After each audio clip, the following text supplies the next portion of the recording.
time. Today, the Rules Committee is convening to end, finally, the Democrat-induced Chuck Schumer-sponsored shutdown.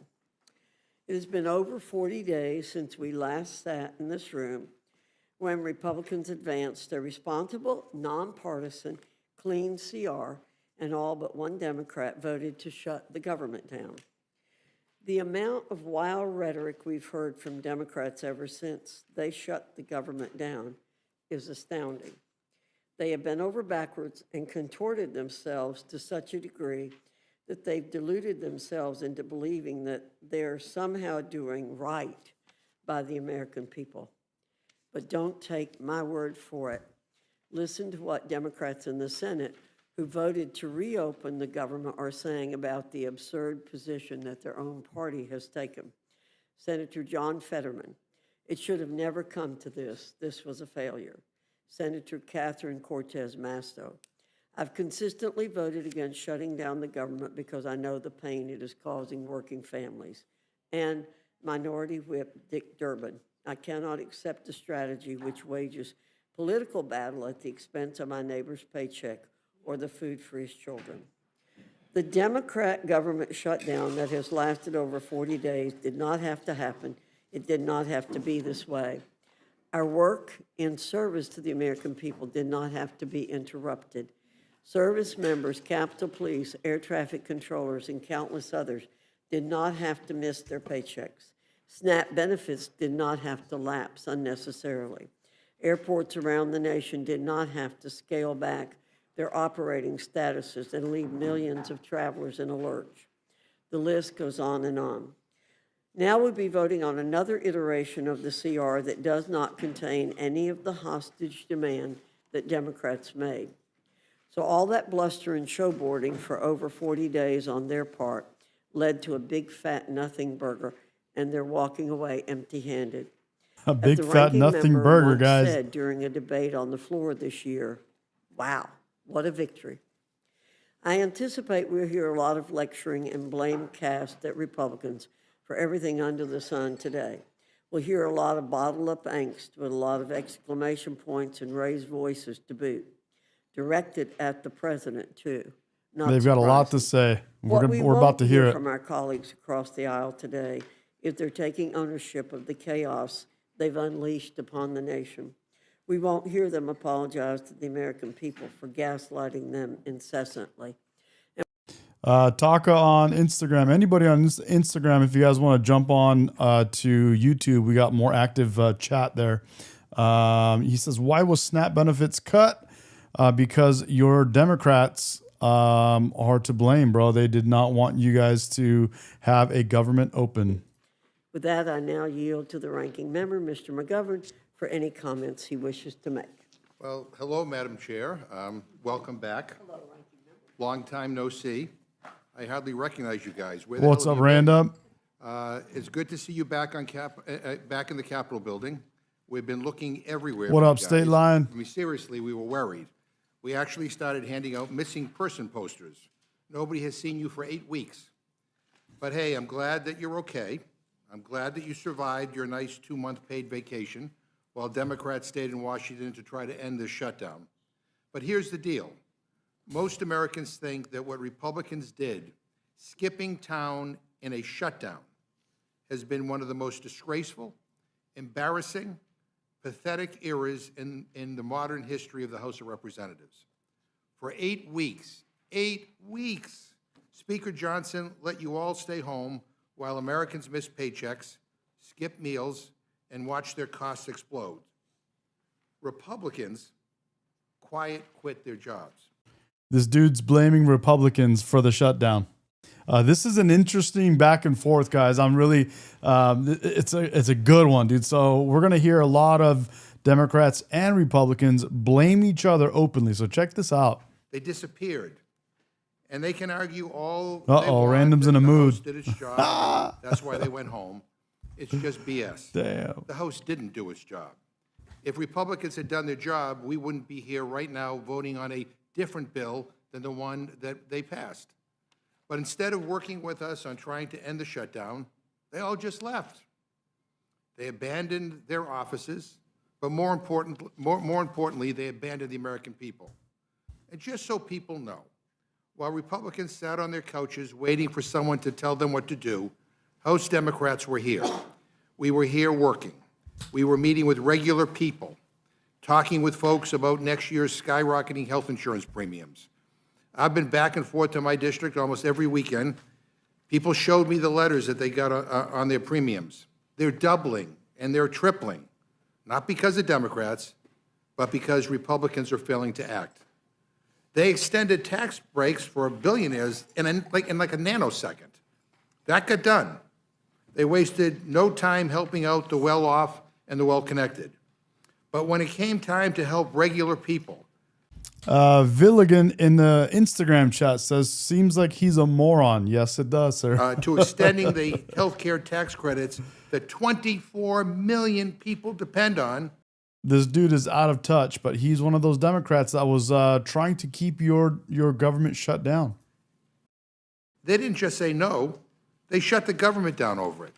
You did. Republicans skipped town for 8 weeks because Democrats had the gall to ask you to do something to help regular people. And you know what? It's a real shame. Republicans are selling out middle America, selling out working people, at a time when affordability is the #1 issue, and as we see record levels of inequality in this country, Republicans are selling out working people, all so they can do the bidding of the billionaire class. What inequality is he talking about? I mean, look what's happening. Is he talking about people that don't want to work? There's inequality around the world, around the entire world. No two people are alike. What are you trying to do?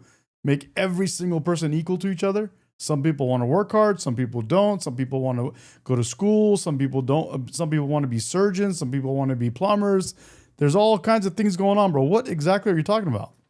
Trump's reckless tariffs continue to wreak havoc on the economy. He says food prices are way down.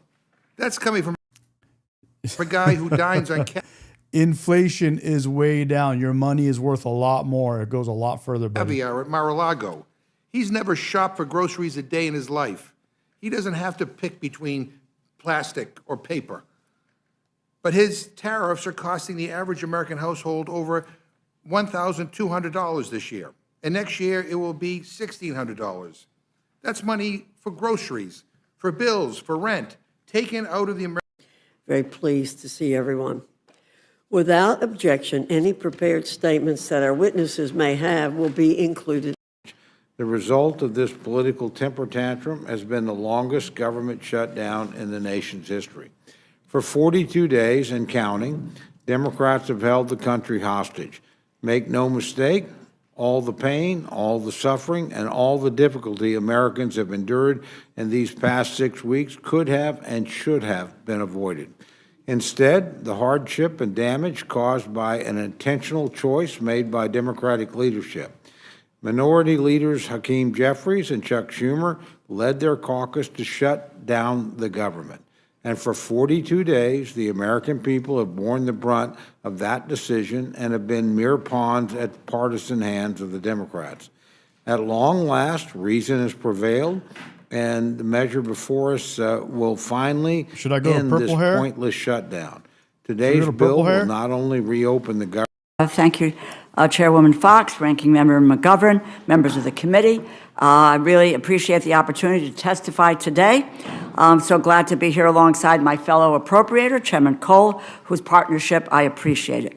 If I can just say, first of all, welcome back. And one point about the shutdown. It's been several months where Democratic leadership has called for an opportunity to sit down, whether it has been with the House and Senate leadership or with the President of the United States, where there was just that one meeting. He reneged on the first meeting that he was involved, so that we could sort out a bipartisan agreement in trying to move forward. And that the offer was there to meet anytime, any place, anywhere, so that we could really move. Talking about all these meetings, you guys never wanted to meet with Republicans, first of all, prior to all of this, to talk. You didn't want to do it. Now, all of a sudden, because you shut down the government, you're going to complain and say nobody wants to meet you.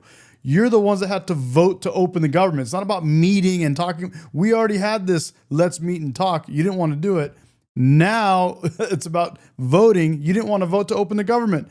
That's on you. Republican colleagues and said, you need to jam the Republican continuing resolution down the throats of Democrats. I don't make it up. Those are his words. Anyway, I want to talk about why I oppose this bill. I Phantom in the chat says, that's the first human mushroom I've ever oppose seen. this bill because it does nothing to address What's up, the man? Republican What's up, healthcare Kira? crisis that will send costs skyrocketing for more than 20 million Americans in a matter of weeks.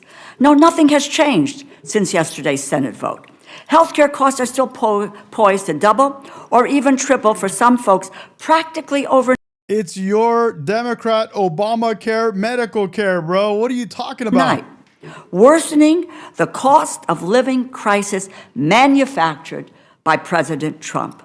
There is no restoration of premium subsidies, the tax credits. This bill is an empty promise, as is the promise for a vote in the Senate, and as the Speaker said, no guarantee of a vote on premium subsidies in the House. Yes, this is actually real. That is her, and that is her real purple hair, bro. No jokes. All across this country, families are struggling to navigate an affordability crisis that President Trump refuses to address. Min says that is a boomer trying to look like a Gen X. LMAO. It really As a matter is. of fact, I think within the last 24 hours, he talked about affordability Like Snoop Dogg says, you're doing too much. as a con job. Get out there. Talk to the people of this nation, Mr. President. Look who's calling who a con job. Look, have you looked in the mirror lately? Energy prices are up. Grocery prices are up. Housing costs are up. Everything is more expensive. And now on top of that, the Republicans plan to squeeze families even harder. The report today came out that talked about families in the U.S. living paycheck to paycheck. And really, the president went to the Supreme Court to deprive kids of food. Unbelievable, and now wants to deny their parents health care. This is a point, I've heard it twice already this evening here. We are creating a welfare state. We're not a welfare state. We're not a welfare nation. We never were. We're never supposed to be. But we are inching closer and closer to becoming a welfare state. And that's never what we're supposed to be. And we're making people lazy. People are not responsible for themselves. It's an absolute joke. Look at this lady talking right now. This is what we're talking about. This is the leader of the welfare state.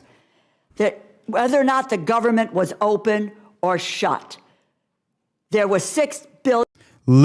Min in the chat says, liberals ruined colored hair for me.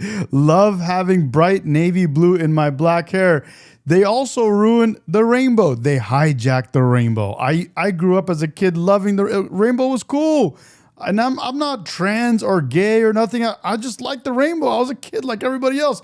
They hijacked it. We need to take it back. $1 billion in a contingency fund passed by Democrats and Republicans for food stamps to be used in the event of occasion like this. It was the administration, President Trump refused to let those monies flow to the people who need it the most. It was not a question of whether or not the government was open or not, and let's stop aligning the two of those efforts. In my district, a mother of two named Renee Shalis, she will see her animal... In her district, which district votes for her, by the way, guys? Which district votes for this? Wild, dude. I want to meet these people. Annual premium costs go up by $24,000 next year. She got her letter. That's $2,000. John on Instagram, hop over to YouTube, bro. There's a lot more people chatting on YouTube. It's a very active chat. Come over, bro. Dollars more per month. On top of caring for her two children, she is primary caregiver for the children's father, a brain cancer survivor who is physically and mentally unable to work. She is working tirelessly to do the right thing by her family, but she's already stretched thin. She literally cannot afford this. I just read your... Literally the beta district. Random says, I do not want to meet these people. I do want to meet these people. I want to ask. I have questions. I got questions for these people, bro. What are you thinking? What are you? Hello, knock, knock. Hello, are you anybody there? A couple of headlines from the Connecticut Press, New Haven Register. How much more What can is we going cut back? on? Connecticut families brace for soaring health insurance premiums. The Connecticut Public Mirror. For middle-income Connecticut residents, sticker shock looms with ACA health subsidy set to disappear. Channel 3, Connecticut. Richfield couple faces tripling health care costs as cancer survivor. The people that voted for her in her district, they gotta be those furries, bro. They have to be those furries. Needs continued care. That is a reality. Yes, you guys on Instagram, hop over to YouTube. It's a lot more active chat. There's 500 people in the stream, and there's a lot of people. The chat's way more active. And Renee's story is not an outlier. This is going to make life significantly harder for people all across this country, in every state, and yes, in every district. There are some 24 million Americans who get their health insurance through the Affordable Care Act. The Republican plan puts us on a path to destroying the Affordable Care Act, which, quite frankly, they have been trying to do unsuccessfully for 15 years now. Some of you Gans, I said the same thing. They should blame Obamacare. This is Obamacare. It's your own thing. You guys jumped up and down, hooting and hollering when you did all this. Remember that? Remember when you were jumping up and down for joy when you did Obamacare? You may not think that health care is related to this continuing resolution, and I beg to differ. Take a look at the authorizing titles in the continuing resolution. There are more than 50 pages worth just dealing with health care. We can solve It's the Unaffordable Care Act, exactly. and the MP. continuing resolution in the jurisdiction of the Appropriations Committee. You know, the entire House was marginalized in this process. Senate Republicans abruptly called off talks in the middle of negotiations, made their own bills public before reaching an agreement with all four corners. Unprecedented in the modern era. And yet, they made the House constitutional. Min says, I love that video where a cop pulls over a furry and he says he's going to call the pound and the furry becomes a man real quick. I love to see Senate it. Appropriations Committee secretly added language. Dan says, why is insurance so expensive? Because your lover Obama made it so expensive, and all the Democrats. Ranking members of this subcommittee or They suck up to the insurance companies, bro. They're in love. They're in bed with the insurance companies. That's why it's expensive. January 6th insurrection.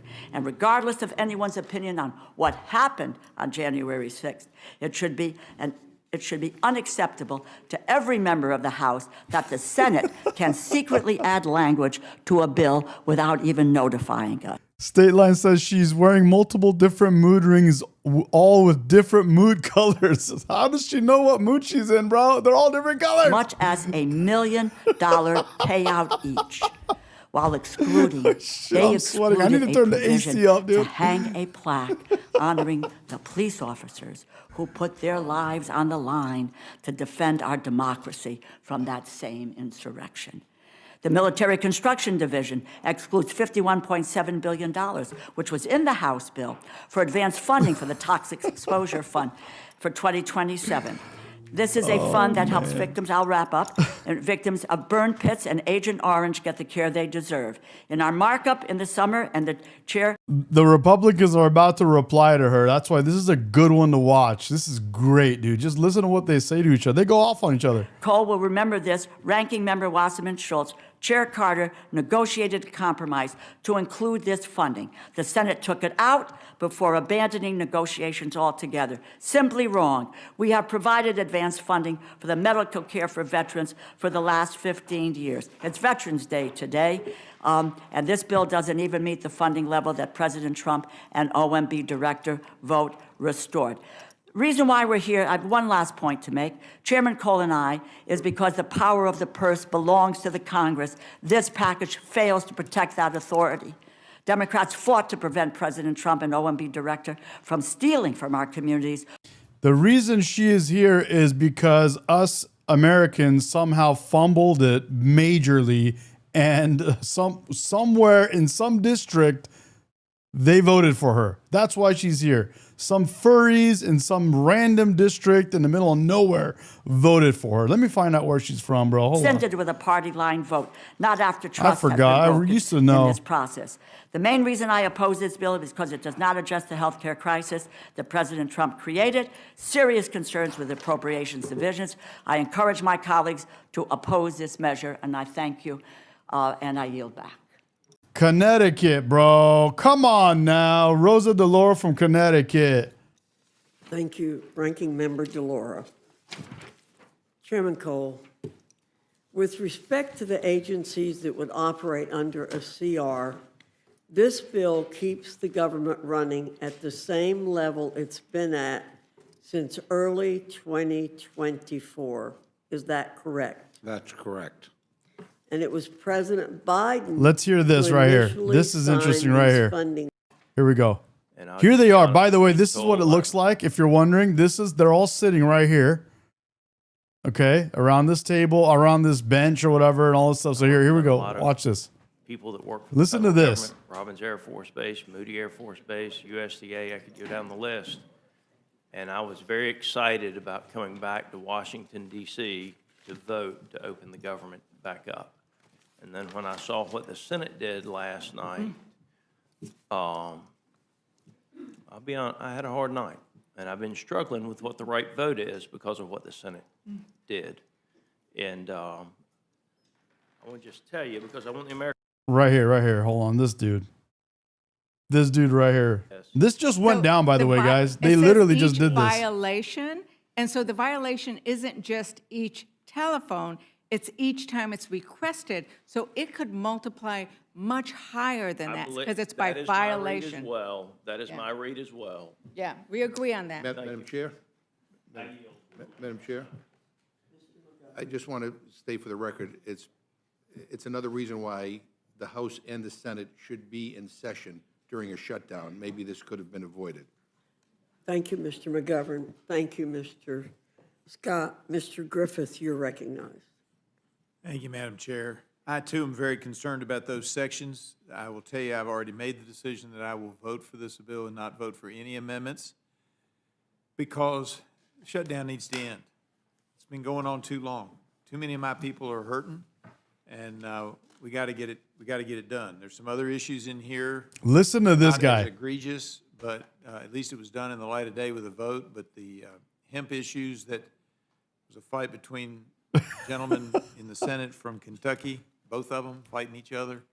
I don't agree with the solution they came up with, but I'm voting for it because I've got too many people that need the government to open. And therefore, notwithstanding, we're going to hear some great amendments, I'm sure, but I'm not voting for any of them because we need to get this thing done, and then we can start negotiating on other things. Now, Mr. Cole, Mr. Chairman, Here we go. you've said this a couple times. I want to underline it because it's exciting for me to hear it coming from the appropriations chair. Random says, I go to furry conventions in full hunting gear. Because one of the things, as Love to now see a that, bro. longtime member of the Energy and Commerce Committee, that drives us crazy is that people want to airdrop. This didn't just happen. This happens when we're here in session. It didn't happen because people weren't here. It happens all the time between the House and the Senate on bills that come out of appropriations. And I'm not, you haven't done it, to the best of my knowledge, but they create programs that are never authorized by the authorizing committees. And you're absolutely right. When it comes to the premium enhanced tax credits or the enhanced premium tax credits, that's the jurisdiction of Energy and Commerce, Ways and Means, and Ed and Workforce. They overlap. Different pieces of it belong to each of those. And of course, the bill that they keep talking about, that they claim took all this money away, that came out of the Budget Committee. That didn't come out of appropriations either, the reconciliation bill. And I just appreciate This dude lays it down, and he explains everything that happened during this shutdown and why it was shut down. He explains it all. that you're recognizing that's not the proper jurisdiction.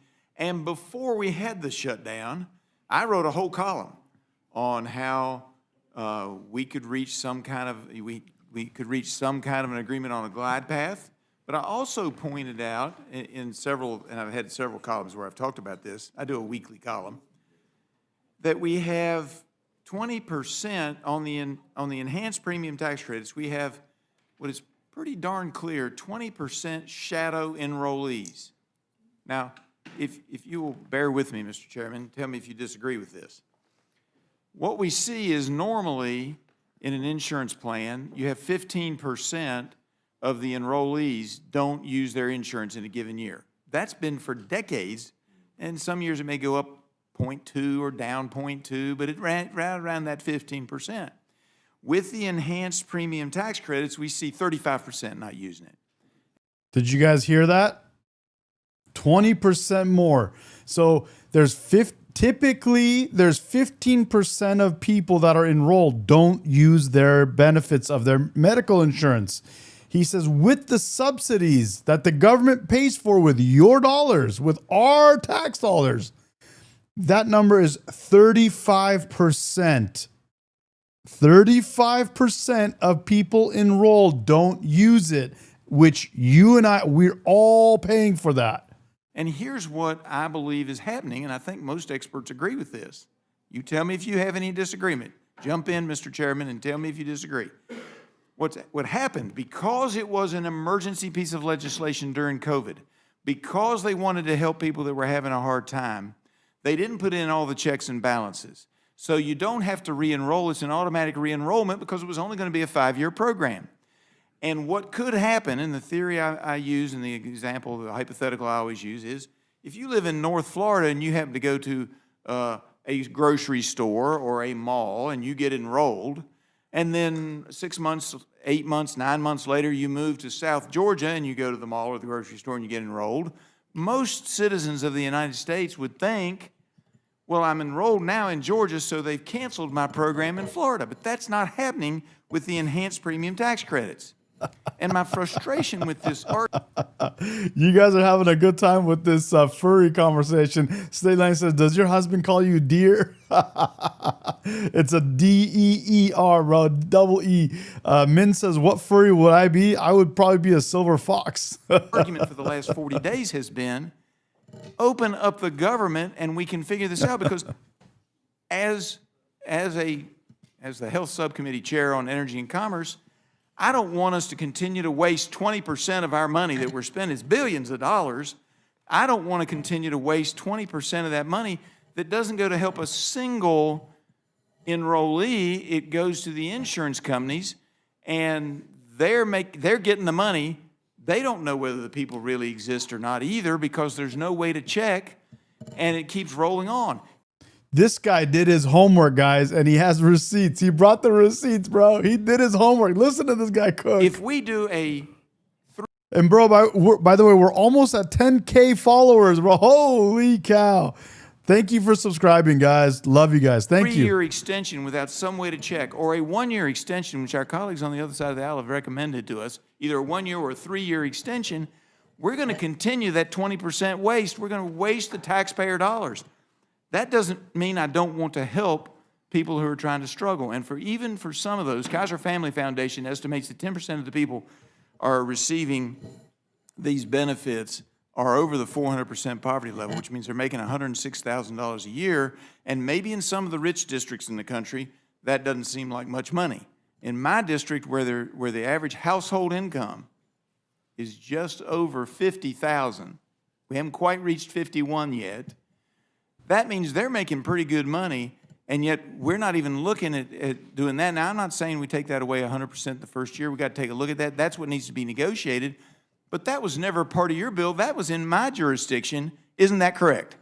That is correct.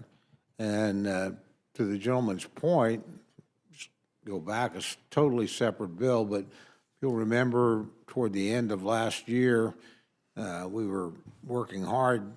A lot of our fellow Americans were hurting from hurricanes. We're doing a disaster relief bill. The appropriations. This guy reminds me of some kind of cartoon character. I think it's like some kind of toad or something like that. I can't put my finger on it. $1 billion, I think 110 because we added $10 billion for ag. That bill was 1,500 pages long when it hit the floor. None of us were consulted on the Appropriations Committee about this. And honestly, it had some stuff I probably would be for, like PBM reform, and it just didn't belong with us. What's up, Nathan? And matter of fact, we caught a lot of grief on the floor from both sides of E&C because what were you doing? We didn't, it blew up because people look at a bill that big and they go, what in the hell is in 1,500 pages? And again, my committee didn't have any. Now, in the end, what we passed was what the Appropriations Committee did, which was a little over 100 pages. But all the rest of that stuff was loaded on us. This is, so it's not like they even come and ask us. So I've had some pretty stern discussions with our leadership about this, but it's true on both sides.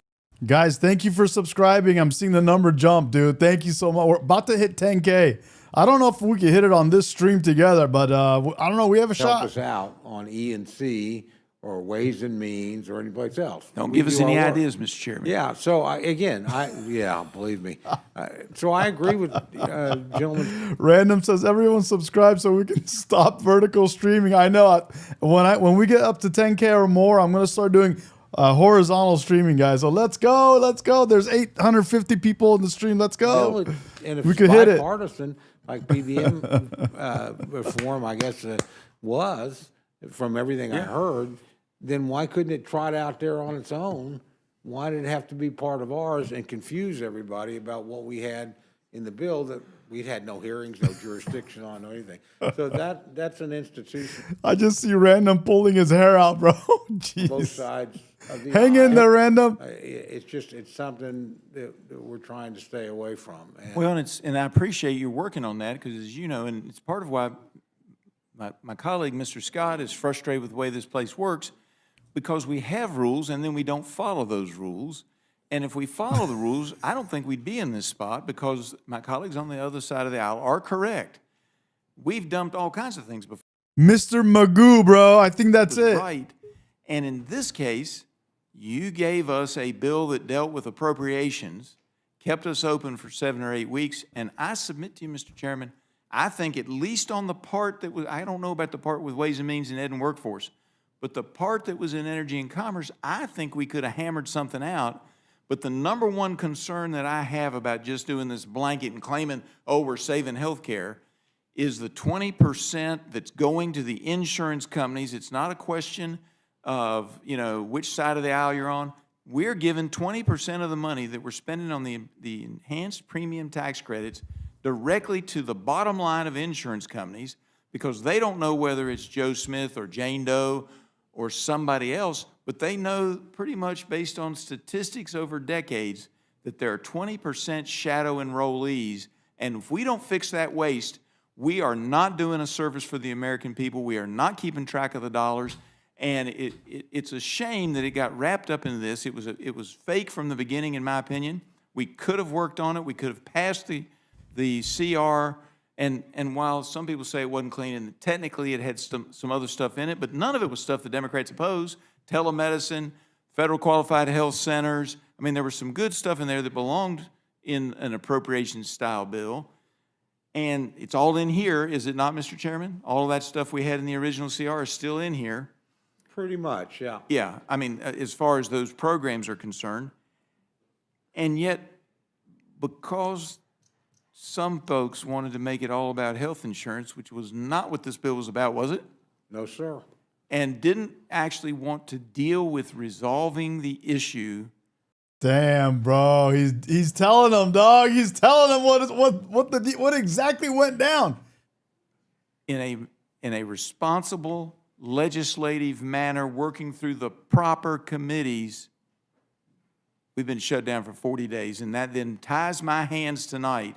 I can't vote for amendments that I might otherwise think are appropriate, and I can't vote for amendments that I think are not only appropriate, but are truly justified, not just marginally, but by 2/3. I cannot vote for them because I want to get this shutdown over.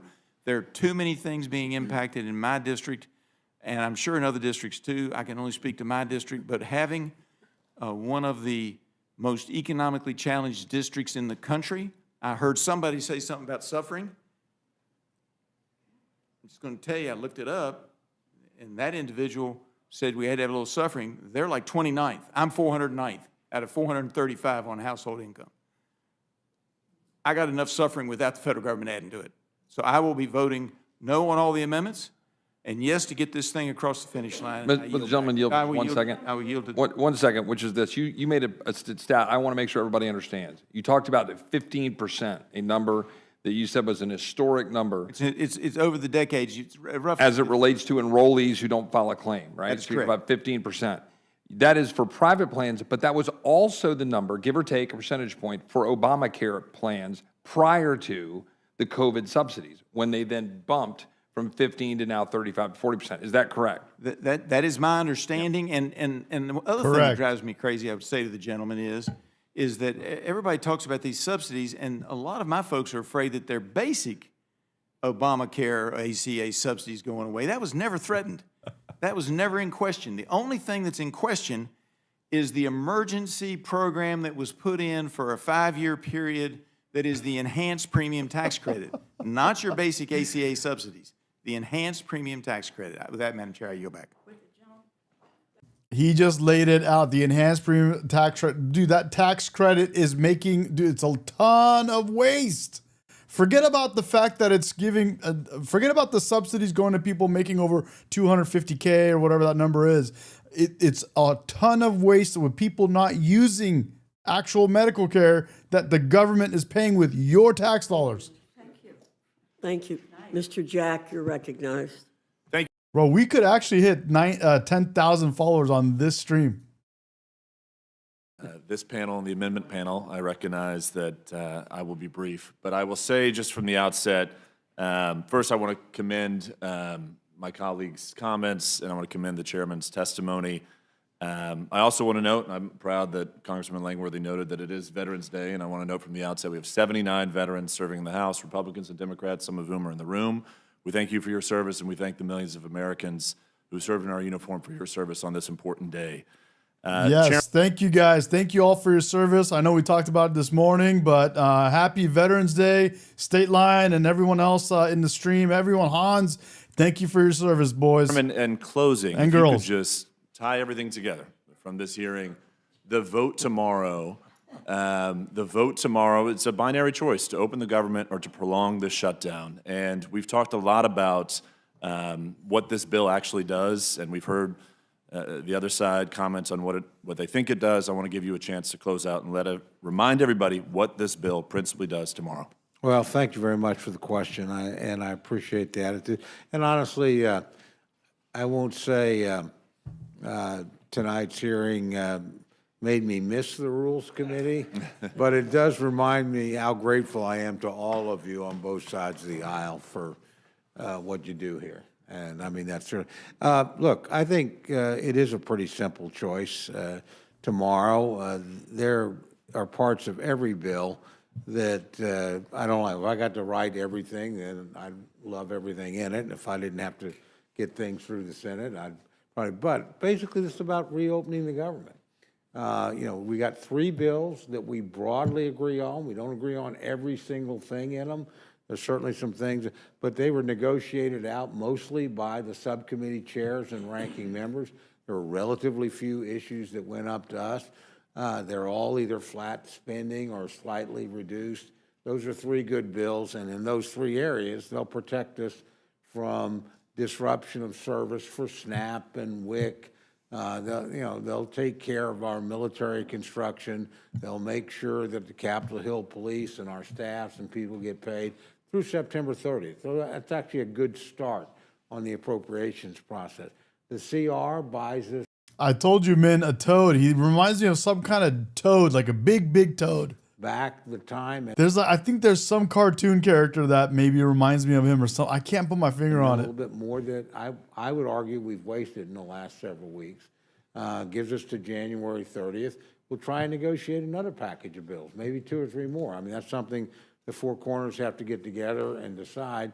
But we're ready to negotiate on all 12 bills, with 3 across the floor, all of them out of committee. We literally, once they're out of committee, we can negotiate. We know we didn't write the final version. I think I see Hakeem Jeffries in here. Does he talk as well? Uh-oh, here we go. And if you look at our bills, they're Leader Jeffries and Oh, Democratic Whip Clark, here we you're go, invited to the bro. witness table. Here we go. Here we go. Where's his sombrero? Bro, I honestly think he should be wearing sombrero and a mustache. You should just have fun with it. Just roll with it. Have a good time, bro. Enjoy it. And you know, you gotta push back with it a little bit. Have fun. He should literally come with a sombrero. He honestly looks better with a mustache and a sombrero. Leader Jeffries, you're recognized for 5 minutes. Here we go. Thank you, Madam Chair. And thank you to our ranking member, Jim McGovern, for the opportunity to testify before the Rules Committee on behalf of an amendment that Whip Catherine Clark and I are introducing that would extend the Affordable Care Act tax credits for 3 years. Millions of working-class Americans all across this country are struggling from the high cost of living that exists in the United States of America. This country is too expensive. Now, Donald Trump and Republicans promised all throughout 2024 that costs were going to go down on day one. You guys all promised that Obamacare was going to be cheaper for everyone, and it's not. It's the exact opposite. But costs aren't going down for the American people under Republican complete control of government. Costs are going up. Housing costs up. Grocery costs up. Electricity bills through the roof. And now, because of the Republican refusal to extend the Affordable Care Act tax credits, tens of millions of Americans are about to experience dramatically increased premiums, co-pays, and deductibles. In some cases, everyday Americans, working-class Americans, middle-class Americans are going to see their premiums go up by $1,000 or $2,000 per month. We have an affordability crisis here in the United States of America, and Republicans continue to bury their heads in the sand. We have a sombrero crisis with our team with Obama, bro. Come on, man. Get that sombrero going. Let's go. During the longest shutdown in American history, the Trump Republican shutdown, what we've seen repeatedly from our Republican colleagues who here in the House were on a taxpayer-funded vacation for more than 7 weeks, welcome back, is that Donald Trump has done everything but. He is a Trump hater, bro. Should I hit the button on him? Should I do it? All he does is hate on Trump. Look at him. Sir, you are a Trump hater and a beta male. You are a Trump hater. No. And you are a beta male. Beta male. Beta male. Beta male. Come on, Hakeem Jeffries. Beta. Beta. Beta. That's amazing. Try to actually make life better for the American people. He somehow has found $40 billion to bail out his right-wing wannabe dictator buddy in Argentina, putting Argentina first, but not the American people first. And so Whip Clark and myself, on behalf of the House Democratic Caucus, believe that this amendment to extend the Affordable Care Act tax credits for tens of millions of hard-working American taxpayers is actually designed to put the American people first. Bro, we got 1,000 people in the stream. If you guys all subscribe, we'll hit 10,000 subscribers right now on the stream. And we're hopeful that our Republican colleagues will join us and abandon the reckless policies that you all have pursued in creating this Republican healthcare crisis, including but not limited to what Republicans did in your one big ugly bill. Largest cut to Medicaid in American history, ripping health insurance away from at least 14 million people. Hospitals, nursing homes, and community-based health clinics all across the country, including in rural America, are closing because of Republican policies. And now, because of the refusal to extend the Affordable Care Act tax credits, tens of millions of people are going to suffer, will be Well, you just made everybody suffer by shutting down the government for 40 days for no reason, bro. You obviously don't give a shit if people suffer. Have you thought about it? Have you thought how stupid you look right now? You and Schumer are done, ski, bro. Done. Guys, thank you for subscribing. Hell unable to see a Hell doctor yeah. Thank you. I'm seeing the number when they jump, need dude. one Hell in yeah. every single community in this country. And so we respectfully urge all of our colleagues to support this amendment to extend the Affordable Care Act tax credits and support the American people. You mean the illegal alien people that are in our country, right? Thank you, Madam Chair. Thank Crazy, you, Mr. bro. Jeffries. Ms. Clark, you're recognized. Thank you, Madam Chair, Ranking Member McGovern, members of the committee. Thank you for having us. I am proud to co-sponsor Leader Jeffries' amendment and to be here in support of this urgent lifeline for the American people. To my Republican For the illegal aliens, not the American people. You guys keep saying it's for the American people, but you guys literally want to extend the healthcare system for illegal immigrants. Just be flat out with it. Come out and say it, bro. You'd be more respected if you did. colleagues, welcome back. I don't know what you've been doing the last 54 days, but I hope you've spent some of that time talking to your neighbors, hearing from your constituents, and I hope you've heard the same stories that they have been conveying to us. I hope you realize just how anxious they are, how desperate they are as they scramble to figure out how they are going to afford health care under this Republican budget. Who? The people that you're giving. So they want subsidies for people that make over 250K. And they're the ones that say that Republicans are trying to extend tax credits to the rich. You're literally trying to give, you literally did all of this government shutdown for 40 days, longest shutdown in history, so that you can give benefits to illegal immigrants and for people that make over 200 or 250K a year. That's literally why they did all that. They held the American people hostage for that reason. And I hope you got a chance to hear from the people who traveled to the United States Capitol trying to secure meetings with their Republican members of Congress. Americans like the farmer I met, Ann, from Minnesota. She's a soybean farmer, already suffering from the market disaster caused by Republican tariffs. Then she found out her local hospital was closing because of the Medicaid cuts in your budget. And now No, she's doing soybeans, and now liberals realize that the soy is not what they thought it was, so they stopped buying soy. That's called a correction. No more soy boys, bro. We're done. Soy boy season is over. now No more beta males, bro. Beta male. Beta male. Beta male. You are a Trump hater, and you are a beta male. You are a Trump hater. And you are a beta male. you're going after her ACA coverage. And by the way, 1 in 4 out of our farmers get their Your soybean farmer friend that you talk to that's going out of business is going out of business because soy boy season is over. No girls want soy boys, bro. They figured it out. They were lost. They figured it all out. Dude, health girls care are coverage figuring through shit the out now. ACA. Women want real men. You have sent her premium Come on skyrocketing, now. and I have heard this same story from small business owners, from gig workers, from parents, from people who live in your states.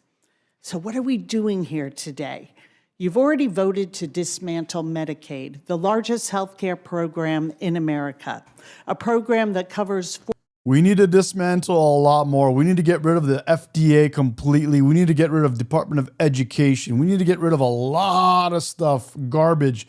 Dude, Department of Education has done nothing but hurt education in our country. Look at test scores, look at the statistics.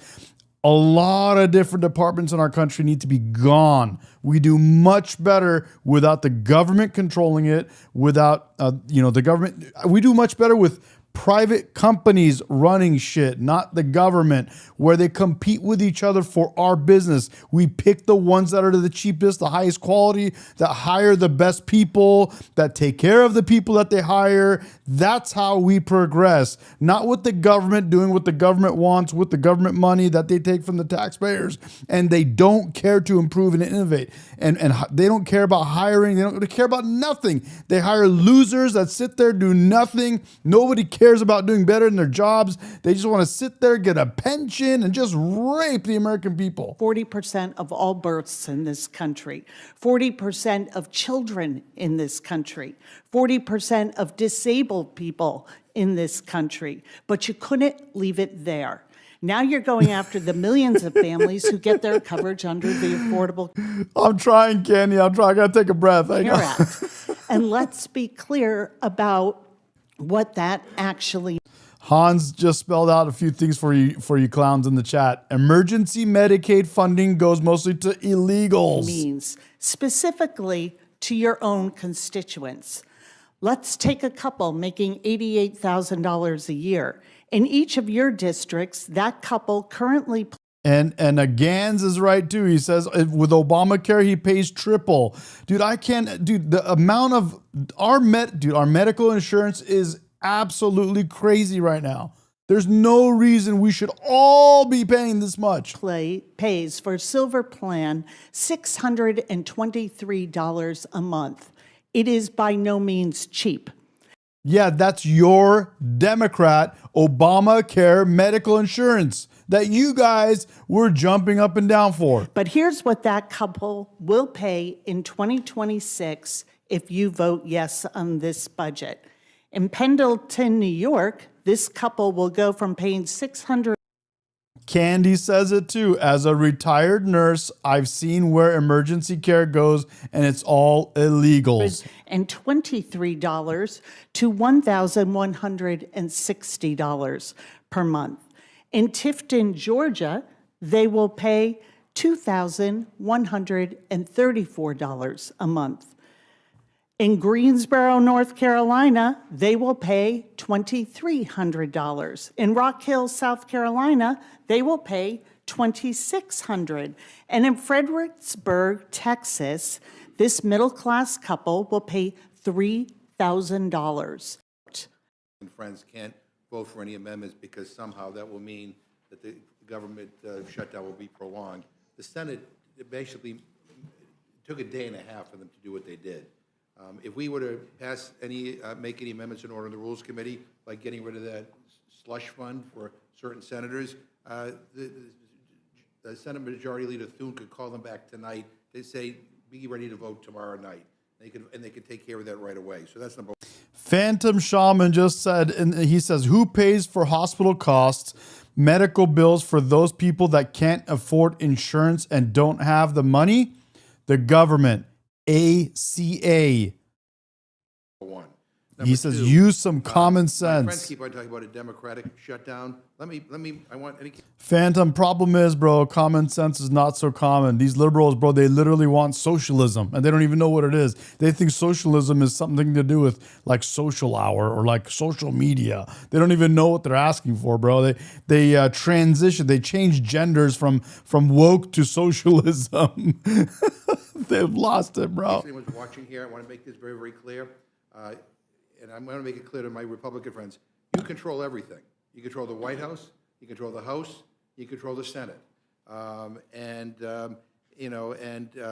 Democrats did not shut the government down. Republicans did by refusing to negotiate. No, the Democrats Third thing I did. want to correct Thanks for the record, gaslighting. I got to be honest, I am shocked by the indifference that my Republican friends are showing towards the impact of not extending the ACA tax credits. It is stunning to me. Boo Boo is absolutely right. Boo Boo in the chat says socialism is free shit to the left. That's all they think it is. Literally, they all think the people on the right are rich people and the people on the left are for whatever reason, they're the poor people, which is, it's almost exactly the opposite. And they think if they vote for socialism and they get socialist Mamdanis and Muslim psychos, that they're going to go ahead and take from the rich and they're going to give to they're going to take from Republicans and give to the Democrats. Literally what they think in their head. They're nuts, bro. They've lost it. I don't know whether you don't talk to your constituents, but if you do, people are getting bills where their premiums are skyrocketing. I mean, it's astronomical. And you knew about this? MP says they transition from liberal Democrat to progressive to Democrat socialist. They're a hair, dude. They're one wild hair away from going to communism. They're literally going to transition to communism any second, bro. Well before the shutdown, you chose to do nothing. You chose to do nothing. You knew about it during the shutdown. You chose to do nothing, not even to want to sit down and negotiate, and now you know about it. I'm going to tell you right now, you refused. And it's an incredible question. It was a stunning answer, given all of the problems that the American people are confronting right now. As a result of your Democrat shutdown. That's the problem that you guys caused, is your Schumer, Democrat, socialist, Mamdani shutdown. The country. Beginning with the affordability crisis. The cost of living in America is far too high. The American people throughout the country just made that clear last Tuesday across the country, that they want to see action. Yet, for 7+ weeks, they want Muslims from Somalia to get free medical care, bro. That's what they want. House Republicans saw fit to be on a taxpayer-funded vacation, missing in action, part of the witness protection program, doing nothing to make. Hakeem Hassan Mahmoud Jeffries wants medical care for illegals from Somalia, the Muslims from Somalia, bro, and all those other Nigeria and wherever else they came from. Life better for the American people. That's extraordinary. Free medical care. And you got to wonder Muslims. whether this was an order that was given by Donald Trump, who apparently has said that he's got 2 jobs. He's both the president and the Speaker of the House. His words, not mine. Donald Trump apparently doesn't believe. Every word out of his mouth is Donald Trump, bro. You are a Trump hater, and you are a beta male. Donald Trump this, Donald Trump that, Donald Trump this. Donald Trump got you, Jack. You should just wear that sombrero, bro. He actually helped you out, dog. That there's an affordability crisis. Said it himself. There is no affordability crisis in the United States of America. Jeffries, bro. That's what Donald Trump, top Republican in this country, Donald said. Trump. So I guess it's no small wonder that the Republican chairman. Dude, he has a secret crush on Donald Trump. You know it is, The Appropriations Committee would say that there's nothing to do, because Republicans apparently don't think that there are problems in this country that should be dealt with, such that the House of Representatives should be in session. But as Democrats, our view is that we've got to lower the high cost of living. We've got to make life more affordable for everyday Americans who are suffering under crushing Republican policies. Costs haven't gone down. That was the day one promise. Costs have gone up. Inflation going in the wrong direction. Far too many people across this country working hard, playing by the rules. You're exactly right, Phantom. President Trump lives rent-free in Hakeem Masood Abbas Mahmoud's brain, bro. But cannot get ahead. Hakeem Jeffrey are barely getting by. Can't Hakeem thrive Jeffries has lost and can barely it, survive. This is in America, the wealthiest country in the history of the world. I'm just curious, when he goes home, does he just talk about Trump all day at home too? Oh my Republicans God, bro. have been out since September 19th. That's extraordinary. So there's a lot of work that needs to be done. Apparently, House Democrats are the only ones committed on a day-to-day, week-to-week, month-to-month basis to do the people's business. And our commitment remains to lower the high cost of living, to fix our broken healthcare system, starting by extending the Affordable Care Act tax credits to prevent tens of millions of people from experiencing unaffordable healthcare premiums skyrocketing through the roof that will either lead to medical bankruptcy or prevent them from being able to go see a doctor when they need one. Well, if I could go back to the issue of healthcare, just for the record, I mean, has Speaker Johnson entirely by record. I used to say during his first term that Donald Trump is the most corrupt U.S. president in recent history. This time around, I want to amend that statement to take out the word recent. This is unconscionable what's going on. And we ought to be able to come together and make sure people don't get screwed over on their health care. I thank you, and I yield back. Thank you, Mr. McGovern. Mr. Listen Roy, to this you're dude. recognized. Notice the ranking member says that, quote, we own this. You do. If we don't go down the road that is being suggested here before us, when in fact, the current situation with respect to health care exists entirely by record of vote and record of policies as a result of my Democrat colleagues putting forward the policies that the American people are having to live under. Entirely. They broke the system, and then they come here saying that we own it if we don't throw more subsidies, pour more diesel on the fire, to the fire that they started. Yep. That's what's happening right now. That's what for the American people to understand. Insurance companies. Bail out Argentina. Insurance companies, 1,032% stock prices up since 2010. 448% up from 2013. 85% of the revenues for insurers come from the federal government. Yep. What my Democratic colleagues are proposing is an insurance company enrichment scheme. Correct. So literally what they're doing is printing money in the Treasury and giving it to insurance companies. Yep. That's their solution for healthcare.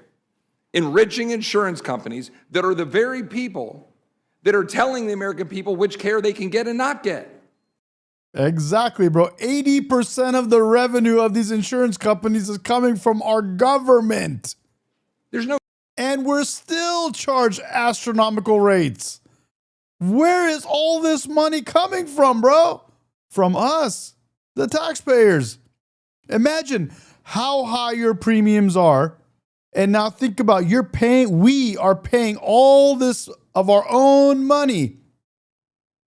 Of our money that we made and got taxed on. We're paying this money for insurance. All these high premiums we're paying ourselves, plus another 80%. That's only 20%.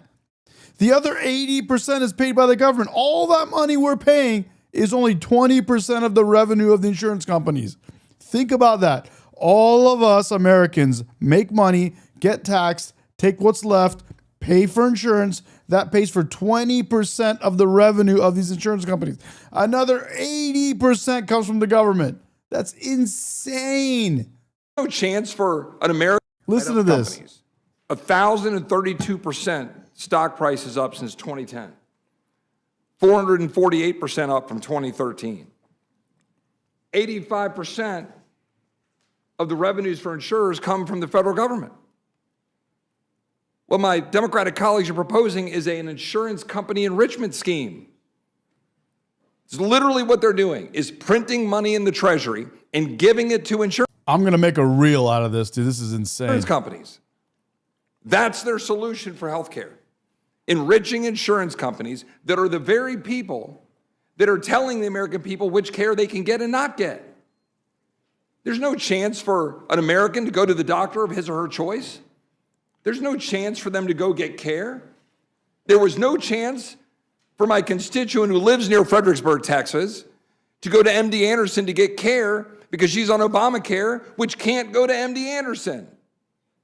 And if the cancer that I had when I went to MD Anderson came back and I'm on Obamacare as a member of Congress, I couldn't go to MD Anderson because of the situation that my Democratic colleagues have put the American people in. Going around and preening that you're somehow caring for people more by giving them coverage for care that doesn't actually provide them care. Correct. Correct. In the chat, welcome to the chat, Peter Stein. Peter Stein says, healthcare should be like brushing our teeth, prevention instead of treatment. Insurance companies are profiting off keeping us sick. Exactly, bro. While insurance companies get rich. $35 billion in subsidies in 2024 for people who didn't even use their plan. It's absolutely unconscionable. That is right. That is the correct word. It is unconscionable what we have done to the healthcare system, destroying it for the American people so that they can't get the care of their choice. That's what's happened. And now you hold the government hostage for 45 days and then try to come lecture Republicans about it when you've been holding the American people hostage to a broken healthcare system for 15 years. That's what's been going on. Crazy. The fact is, Madam Chairman or Chairwoman, we are here today trying to proceed with, I think, reason with 3 appropriations bills combined with a continuing resolution through January. After having tried with reason to fund the government through November 20th so that we could continue the debate on the various issues in question. But our Democrat colleagues refused to do it.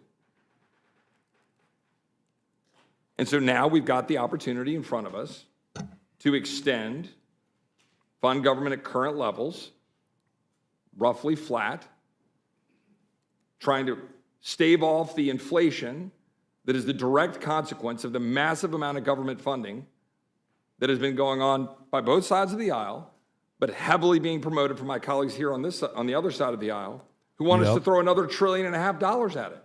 Yep. That's literally what they were saying. Yep. It's not a solution.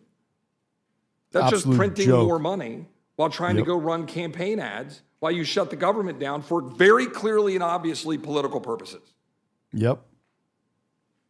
I yield back, Madam Chairman. Madam Chair? Who is this guy, bro? Love this guy. Condemning the Anybody know who this guy is, bro? $40 billion bailout of Argentina, the right-wing cuckoo clock in Argentina. I wish he had the passion to condemn that. Mr. McGovern and Ms. Scanlon, you're recognized.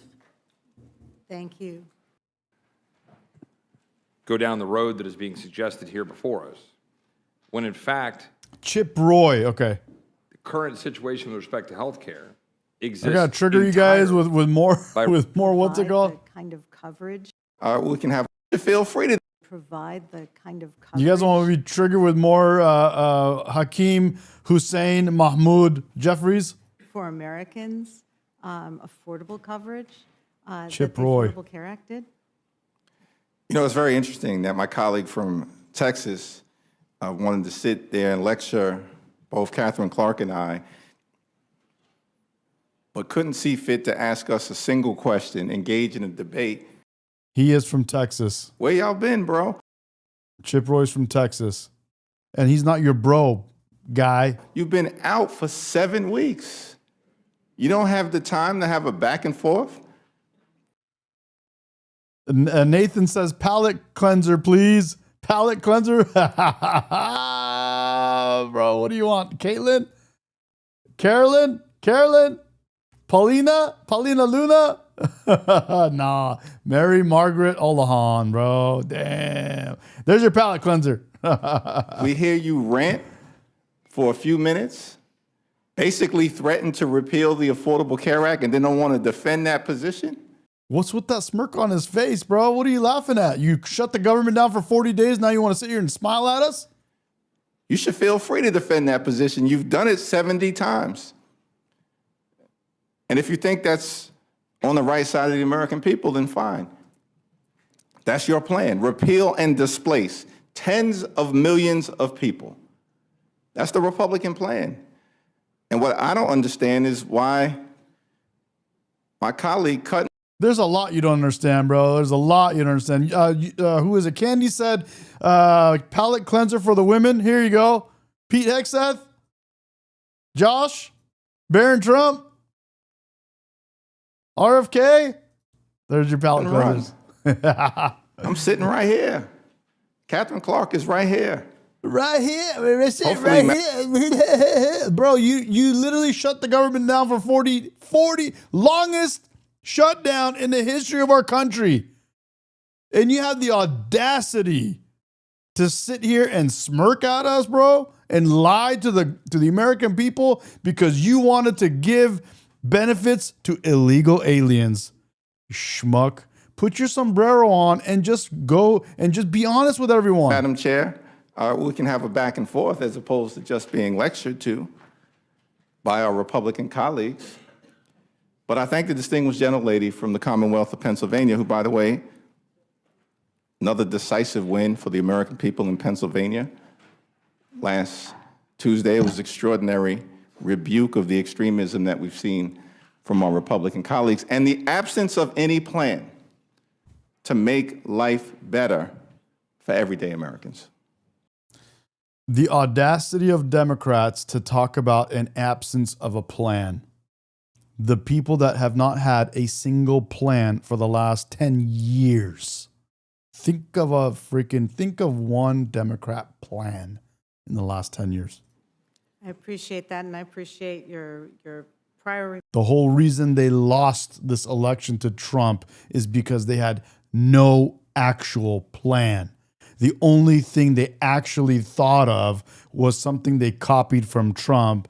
And that's when they said, oh, yeah, no tax on tips.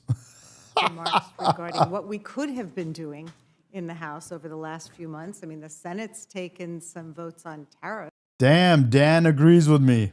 Yeah, it's true. Maybe we could have done something Yeah, with respect to I'm tariffs. glad you agree, bro. I'm glad that you're absolutely right. They're stupid corporate shills, and they have no actual plan. You could have won the election if you had a plan. They literally just all they had was those. I said all the time. They have two things. One was copying Trump on no tax on tips, and the other one, Kamala Harris wanted to continue to give sex operations to male prisoners so they can go into female prisons. Except I think we have a rule that would prevent us from doing votes on tariffs. Yeah, I thank the gentlelady for raising the tariff issue because there's so many parts to the parade of horribles that Republicans have unleashed on everyday Americans that I neglected to actually mention the tariffs. The Trump tariffs are causing costs. They're causing jobs to come back to America. They're causing over $17 trillion of factories and different kinds of more corporations coming back into America.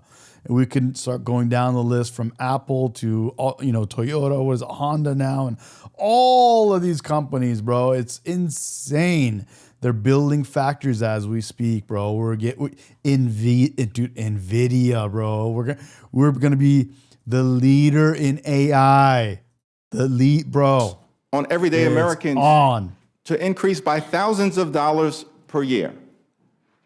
This is an affirmative effort to make life more expensive for the American people. My colleague from Texas, before he cut and run, he also said that, we have a fiscally irresponsible situation in this country, and that because Democrats want to extend the Affordable Care Act tax credits for everyday Americans, working class Americans, and middle class Americans, somehow that's problematic. You know what's problematic? The lack of your sombrero is problematic. To be honest, you look way better with that and a mustache. The fact that Republicans, with the one big ugly bill, enacted the largest cut to Medicaid in American history, ripped health care away from millions of folks. In that same piece of legislation, cut $186 billion from SNAP, the largest cut to nutritional assistance in America. We need to cut SNAP completely. We need to cut all welfare, bro. We need to be done with welfare. We need to get people off their asses and get to work and stop bum rushing and blitzing into our country. getting on welfare, getting free food, free SNAP. On top of that, you're getting the welfare of free housing, Section 8, and you're getting free medical care. And let's not talk about all the other, incentives you're getting to sit down and have kids in the house and have no dad that can pay the bills. American history. Bum rushing our country, bro. Blitzing into our country, and nobody wants it. Nobody wants it, bro. Literally stole food from the mouths of hungry children, seniors, and veterans. And all of that was done to enact massive permanent tax breaks. Obviously not for disabled people, but I have an argument that I'm curious what you guys would say in the chat, and I'll tell you in a second. Or I'll tell you now. Let me ask you this. If some guy goes out and drives drunk, gets in an accident, and kills 4 people in another vehicle, and gets disabled as a result of his driving drunk and having that accident and affecting that another family, do you think that person deserves welfare? For GOP billionaire donors. And in the process, as if that wasn't bad enough, skyrocketed the debt by trillions of dollars more per year.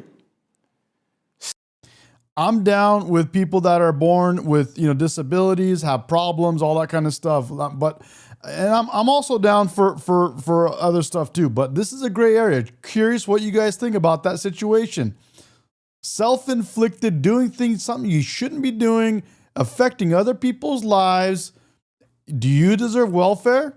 Some people said no. See, saddling our children and our There's a lot of different scenarios. We need to fix our welfare program. We need to take it for people that are able-bodied.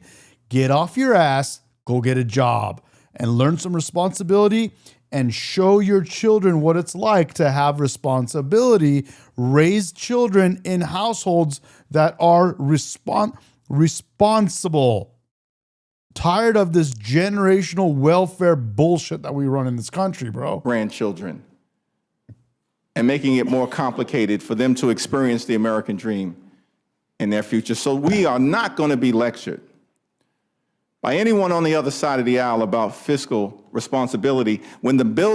Travis, I agree, bro. I mean, I know you didn't say that, but dude, he should have his mustache. He looked good with a mustache. Trump did him a favor, bro, but with that mustache. That you just passed, jammed down the throats of the American people in a partisan way because Donald Trump ordered you to do it, is the most fiscally irresponsible piece of legislation ever in this country's history. Thank you. Man is saying, where are these so-called jobs to go get? Well, once we get rid of illegal aliens and all that kind of bullshit, there are plenty of jobs right now. There's lots of jobs to be had. Go get them. A lot of these people will work part-time jobs and go get welfare on top of all that. Make them work their jobs and level up their game. Make them actually go out and be responsible and make some real money. It's out there. The jobs are out there. Get rid of illegals. Get rid of all the bullshit and let's go. Get rid of welfare, man. There's no reason people should be on welfare in our country. Not in America, bro. Unless if you're not able and you have some kind of disability, I get it. But dude, we are not a welfare state, man. This is America. We have what's called the American dream. If you get up and put some effort in this country, you will get somewhere. That's how this country works. If you put a little bit, this much effort, you can do a lot. But people don't even want to do that. We keep feeding this lazy ass ideology, bro. It's a disaster. And then people get entitled. I don't want you gotta, let's tax the rich and let's tax this and let's tax. What are you talking, bro? Get out of here, bro. Get the hell out of here. Whip clerk like you, when I've been in the district and not in DC at the hearings we've been having here, I've been meeting with constituents. Last week, I had an open house and a lunch for our federal workers. It was really interesting because I had 3 federal workers drive over an hour to my district from one of our Republican colleagues' districts because they'd been unable to have any kind of dialogue with him. I came into Congress during the first Trump shutdown, and what has been so remarkable this time around is hearing federal workers saying, yes, this is painful, but what is happening to our federal workforce, the cuts that are happening, the pain that is being inflicted on the workforce is so bad that Gan says ICE is hiring. Let's go. we need you to hold out. We need you to make this situation better. So between the veterans at the Jacob is right. If you are lazy, it's a bad healthcare for us to pay. It's a bad plan for us to pay for your healthcare. Dude, we should not be helping anybody be lazy. No, we should not. Let's see what this person says. Ronaldo Gonzalez says, not all people sit on their hind parts. Most Mexicans and Central Americans have been ground pounding and millennia. Now, even as farm worker, do not bite the hand that feeds you. No, bro. I live in Southern California. I live in a place where there's plenty of migrants here, man. And that is not the case. Thank you for playing, but no, bro. All this talk about, they're hard workers and hard workers. No, a major population of our country that is getting welfare are illegal immigrants or immigrants in general. And they're not from Mexico. I know Latinos work hard, but a lot of them don't. A lot of other immigrants don't. A lot of Muslims from Africa don't. They take welfare and they don't work. They put on burqas. They sit at home. They don't do nothing and they don't want to work. They don't want to go out in public and they don't want to do nothing. They want to just sit home and get welfare, bro. It's not cool. I went to this morning in my district who said, keep fighting. This is not working for my family. And the families who are sending me. Man thinks they don't get welfare. He says they don't get welfare. They don't have social security numbers, bro. Wake up, bro. The comparisons between First of all, we're talking about immigrants, not illegals, immigrants, but illegals too. And if you don't know that, take a look around you, bro. Maybe you gotta, hang out with a little, go into areas that are, I live in Southern California. I don't know where you're at, bro, but I see it. Last year and this year's health insurance, and they were paying $1,600 a month, and now they're going to be paying $600 more a month for a family of 4. I mean, the individual stories are just astonishing. I assume you're having a similar experience. Thank you. And thank you for bringing the American people into this. I'm surprised to hear my colleague from Texas having a new interest in taking on insurance companies.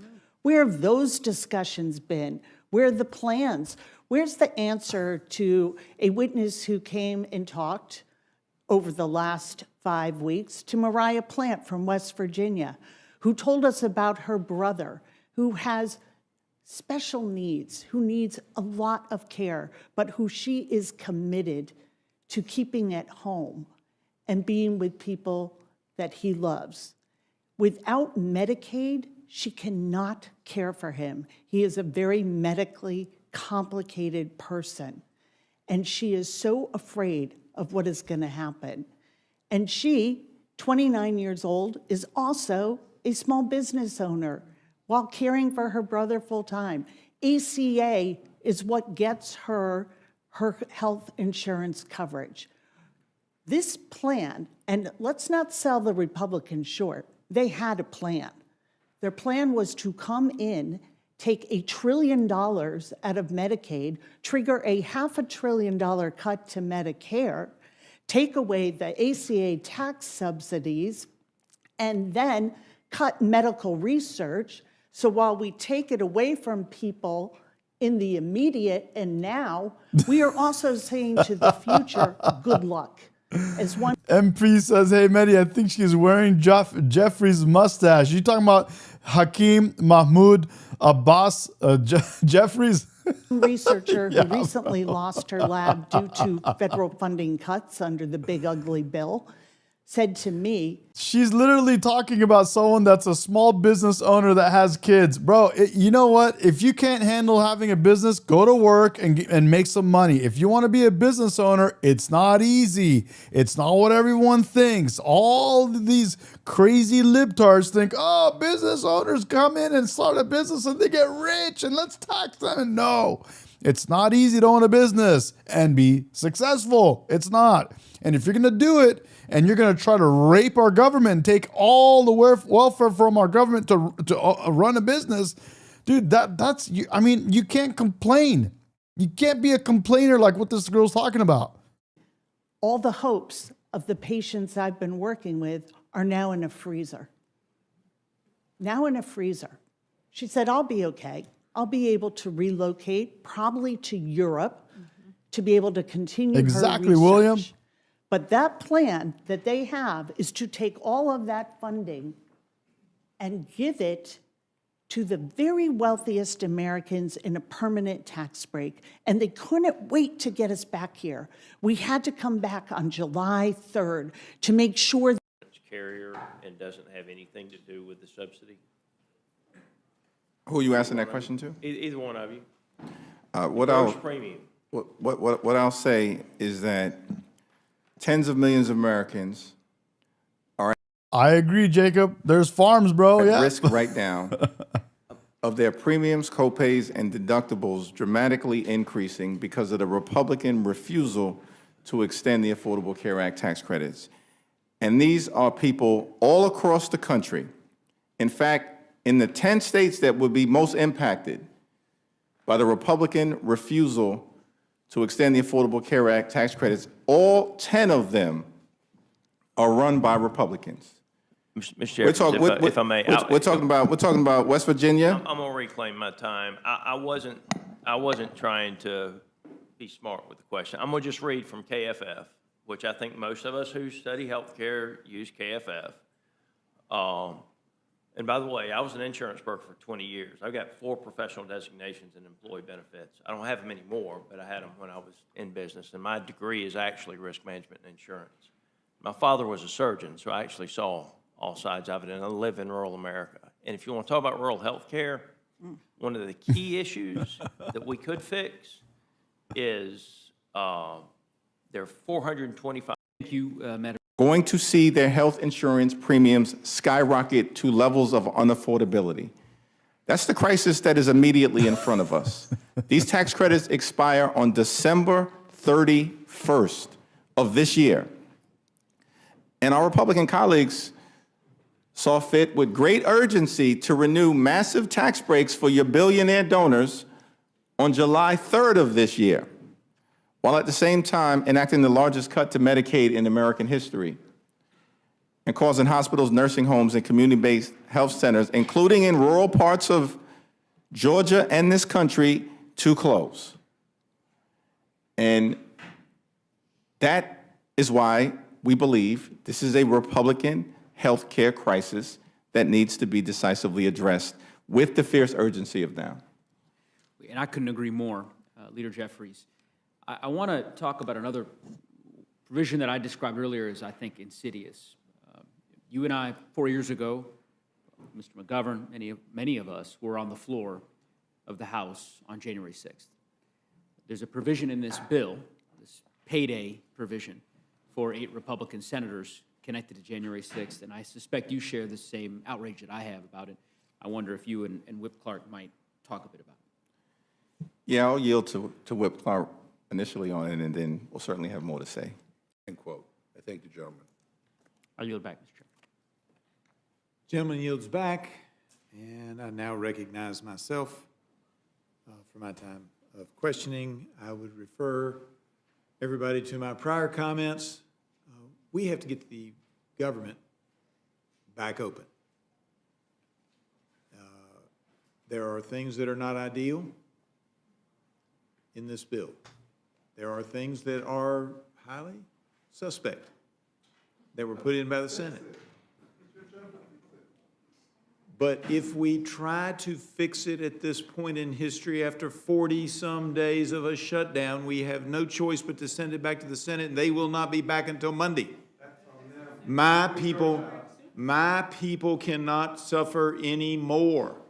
As I said before, my district has an average take-home pay of less than $51,000, and I'm 409th out of 435 in the nation. We don't need any more suffering. We can't take any more suffering. I have to vote to open the government back up, notwithstanding it's an imperfect process and notwithstanding there's things that I would like to vote to change. Because it has taken this long, we cannot wait any longer. And I yield back and now recognize Ms. Leisure-Fernandez. In the chat, Who Dat for Life says they come here and work for 4 years while living in one house with 20 people and send back home their American money that triples once it hits their currency. Yep. Thank you, Mr. Chair. And, you know, What up, network? keep saying, and placing, I think, what would be described as a false choice, which is what we just heard, that you cannot fund the government and extend the tax cuts. You cannot fund the government and remove that reprehensible provision, which I am calling a payola, and still move forward on funding the government. They have a choice.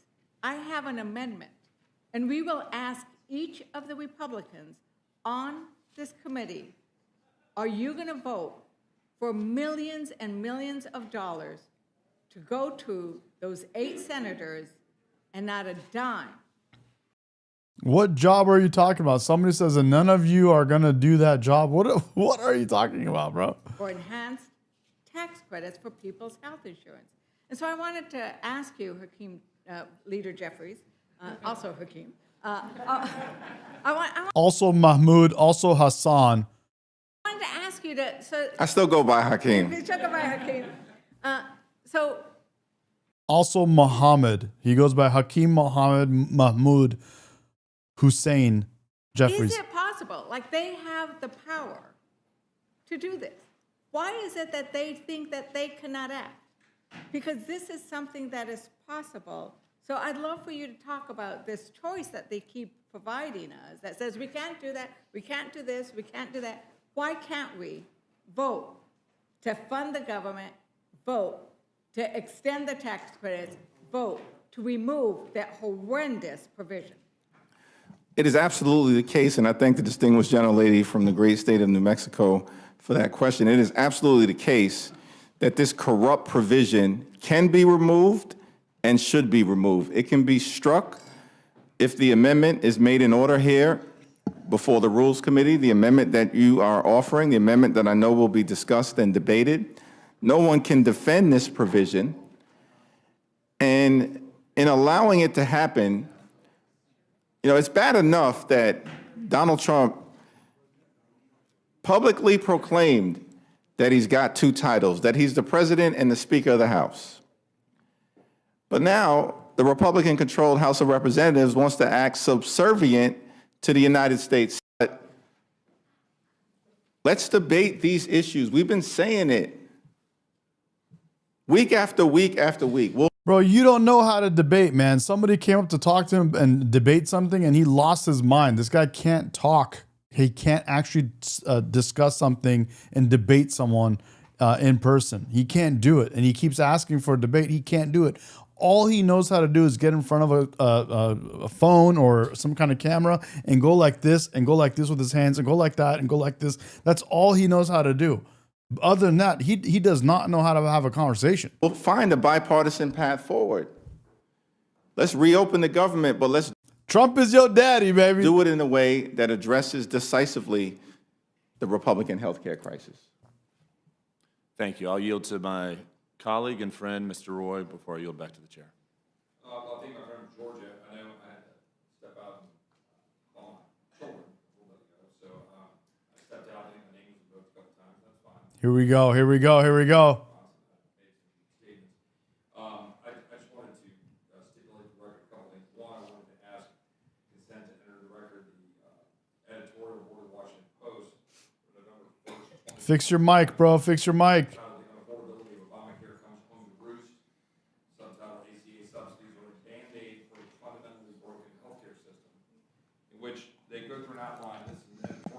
Without objection. Come on, man, fix your mic. That had commented that the, Affordable Care Act has been anything but affordable. And in going through the analysis in this editorial, I won't go through the whole thing here for the sake of time, but it's making the case for how we got here and walking through the whole process in terms of the mandate and then in terms of sort of a backdoor into it through the subsidies with the 400% POP, which we've already talked about earlier. We then went from the 15% rate, which is historic for private plans and was true for Obamacare, and now we're at a 35 to 40% rate in terms of these plans that were not being used, yet massively subsidized. So as the editorial points out, the late economist Milton Friedman has said nothing is as permanent as a temporary government program. And that's what I think needs to be stipulated here, is that this was put forward as a temporary. I think Dan is like me. I think they call me a zillennial, unlike a Gen X, millennial, somewhere in the middle. They call it a zillennial with an X. Program during COVID, and is being asked to be extended to do the work of trying to basically put a Band-Aid on it, to use the Washington Post terms. As they say, quote, the solution offered by Democratic leaders is to keep shoveling more taxpayer money into a pit of ever larger subsidies, even though the national debt is $38 Thank you for your service, 420. trillion and growing.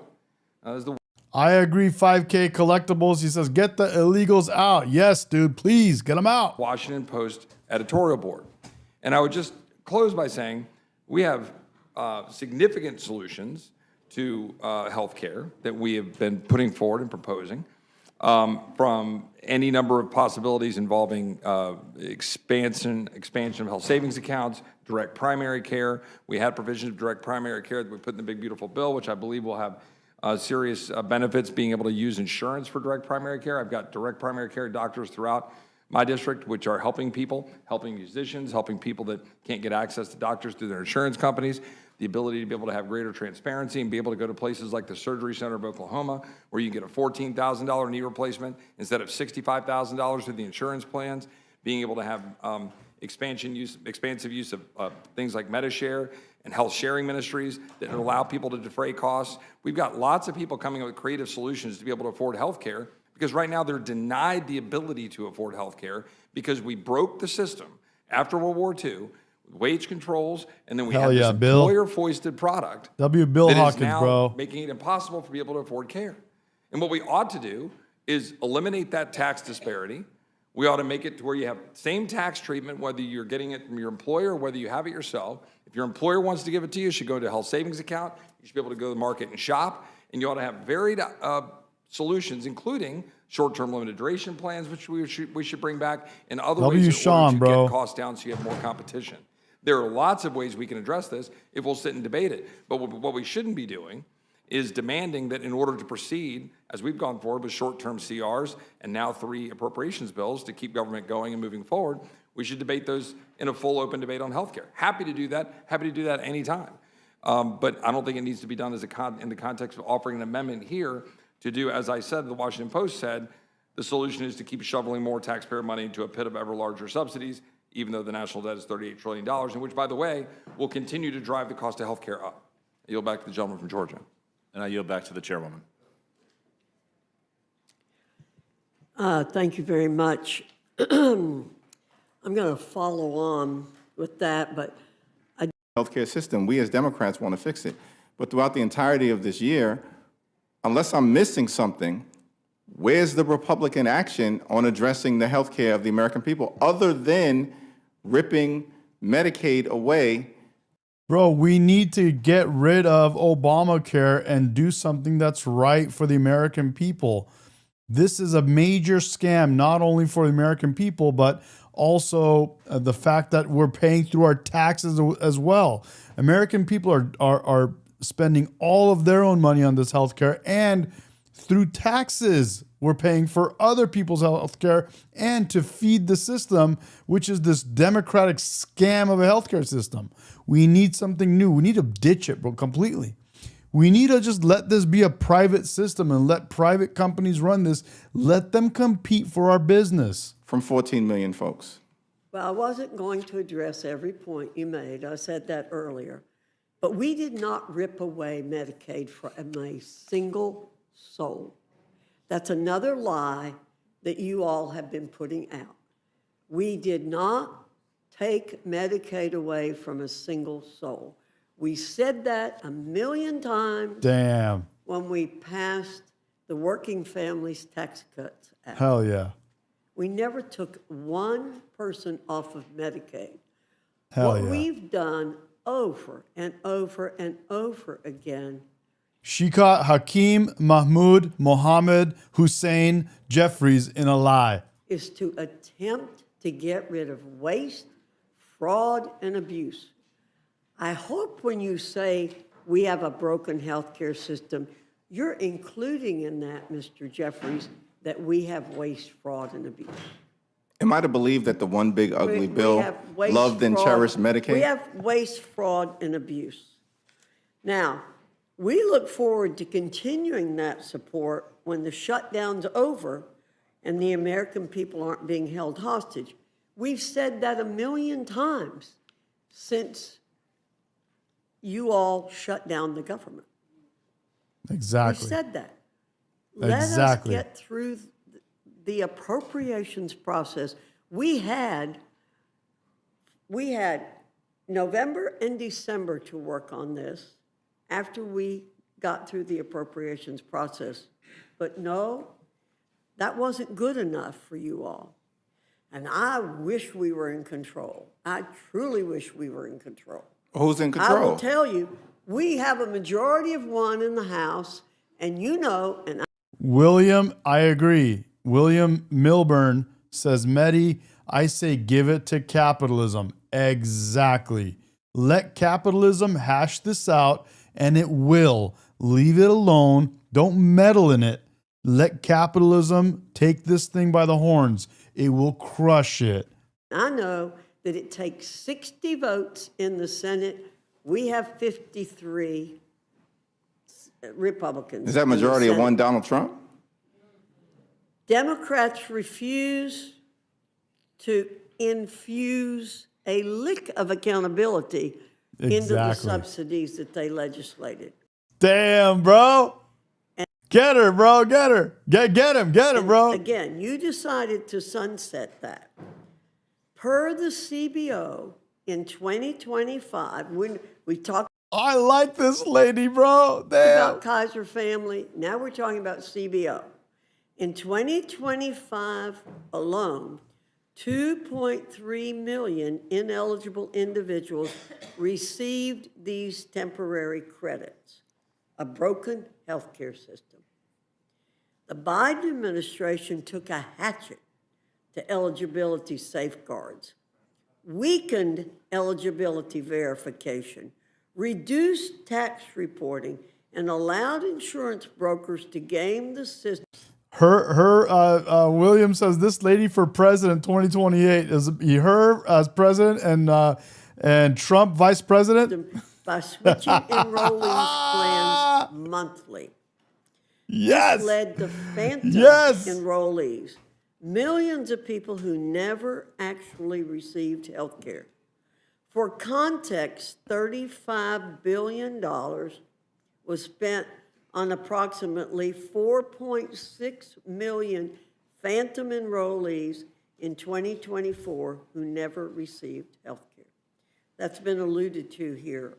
W420, bro. Yeah, man. Feel free to jump on our Discord where we speak. We hang out off chat, off stream there too. So any of you guys want to jump on our Discord, we have an open Discord. You can jump on there and we talk on and off stream. Earlier. Yep. I think that the last thing we should be doing is rubber stamping this giveaway to insurance companies. I think I want to hang out and grab a coffee with this lady, bro. The biggest subsidies in this country right now Who are is she? given to insurance companies for people who aren't getting health care. We do want to fix the health care system in this country.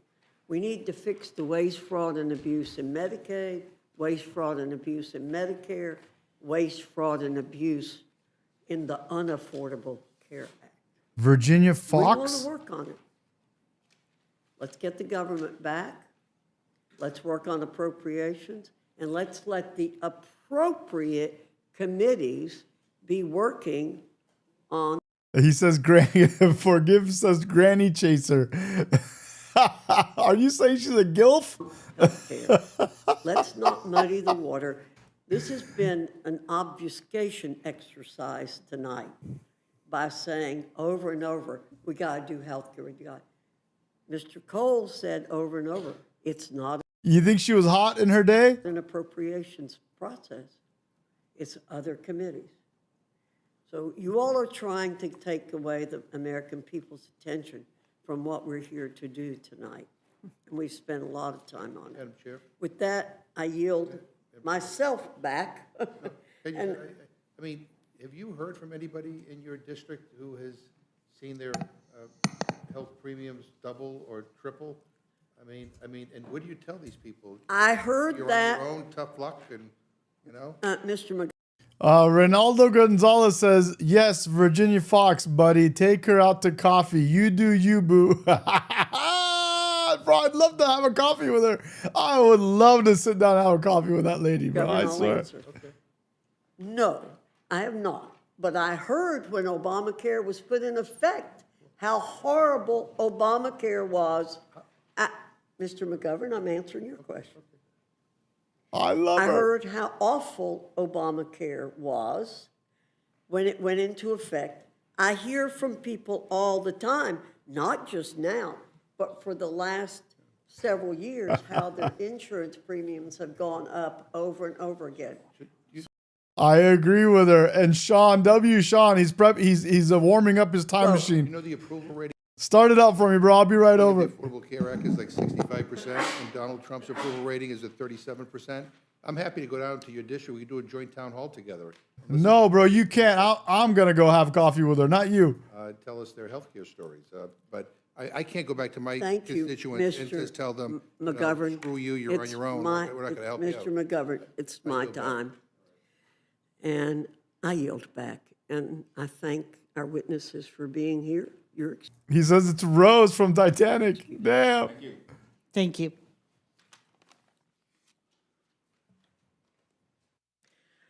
We have Ms. Wasserman Schultz, Ms. Dexter, Ms. Randall, Ms. Bonamici, Ms. Ansari, and Mr. Subramanian. Oh my God, bro.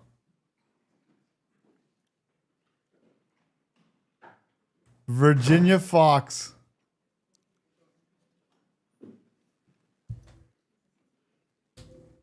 Who do they got? They're putting up a whole panel. What the hell? Kristen Peterson says in the chat, last thing I expected was a bunch of dude hot for Miss Fox. You guys are hilarious. Yeah, dude. You all know the rules. We don't hate. Your written testimony will be put in the record. We ask you to speak for no more than 5 minutes.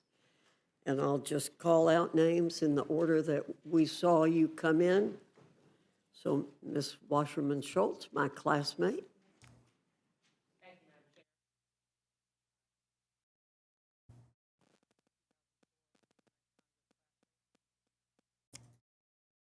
Samantha Fox, Foxy lady. Oh, now it's on. Again, thank you. Palate cleanser. Madam Chair, my 109th Congress classmate. Good to be with you again. Ranking Member McGovern. Dude, do it, William. Hit me up, man. I'm down. I'll come, bro. We'll go do it. I appreciate the opportunity to testify this evening on my amendment to the appropriations package before the committee. As the ranking member of the MilCon VA subcommittee, it should be not lost on anyone that we are here on Veterans Day, considering a bill that not only unleashes brutal health care cuts on millions of Americans, but a bill that also underfunds critical Medicare for veterans subjected to toxic exposures. After Republicans have been AWOL for 7 weeks, it's quite a slap in the face to veterans on this. Because of this, those are promised tens of thousands of Oregonians I represent to make impossible, deeply offensive choices. One constituent wrote to tell me, quote, I just got notice that my marketplace plan is going up from $568 a month to $1,221 a month next year, an increase of $7,836 a year. Another 62-year-old living in Portland wrote, quote, I received an email from my plan saying my rate. They should feel secure, not fearful when they get sick. Several Republican senators will be getting payouts of millions of dollars. This is truly a corrupt provision that should not be in this bill. And when I think about the feeling that people have now about the government, this is going to do absolutely nothing to encourage people to trust in their lawmakers when a provision. Hello, everybody. I'm Jesse Waters, along with Kennedy, Harold Ford Jr., Dana Perino, and Greg Gutfeld. It's 5 o'clock in New York City, and this is The Five.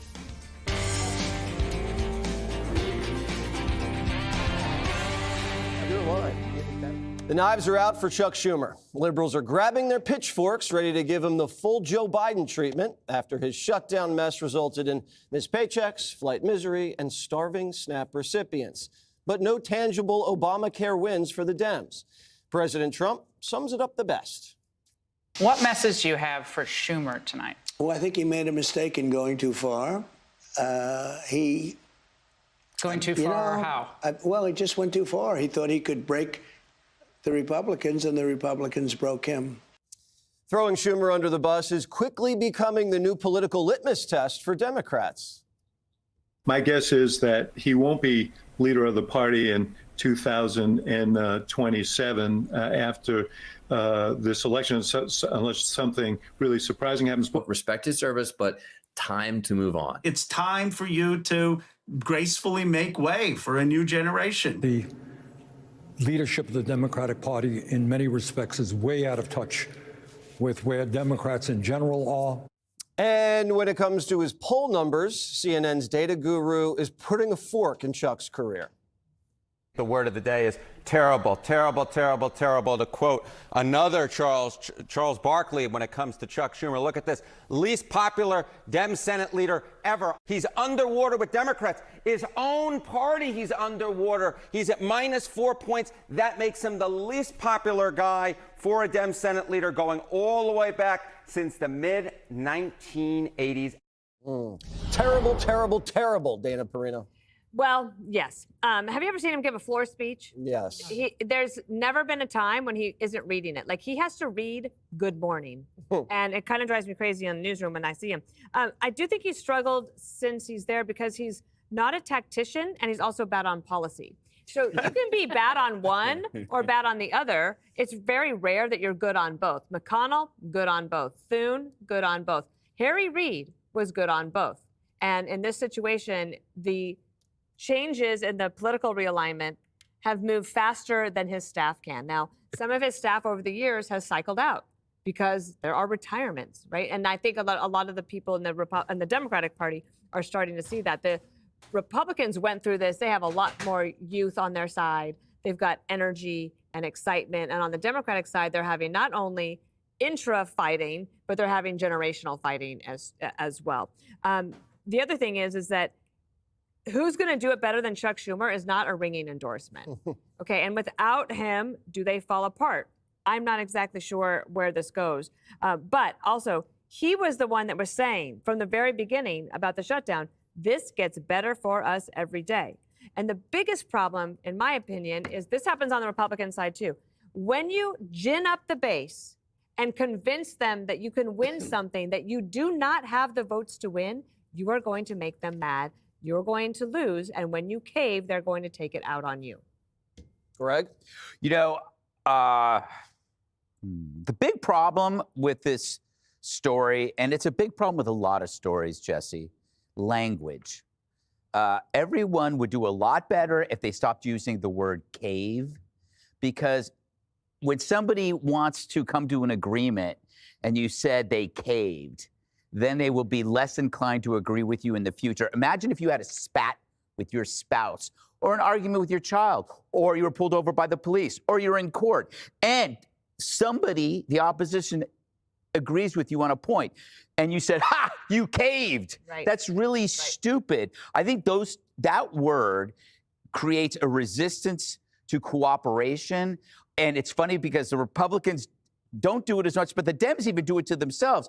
I think it creates that prison of two ideas where you have to be on one or the other. Do you agree, Harold? I think largely, yeah. You caved. All right.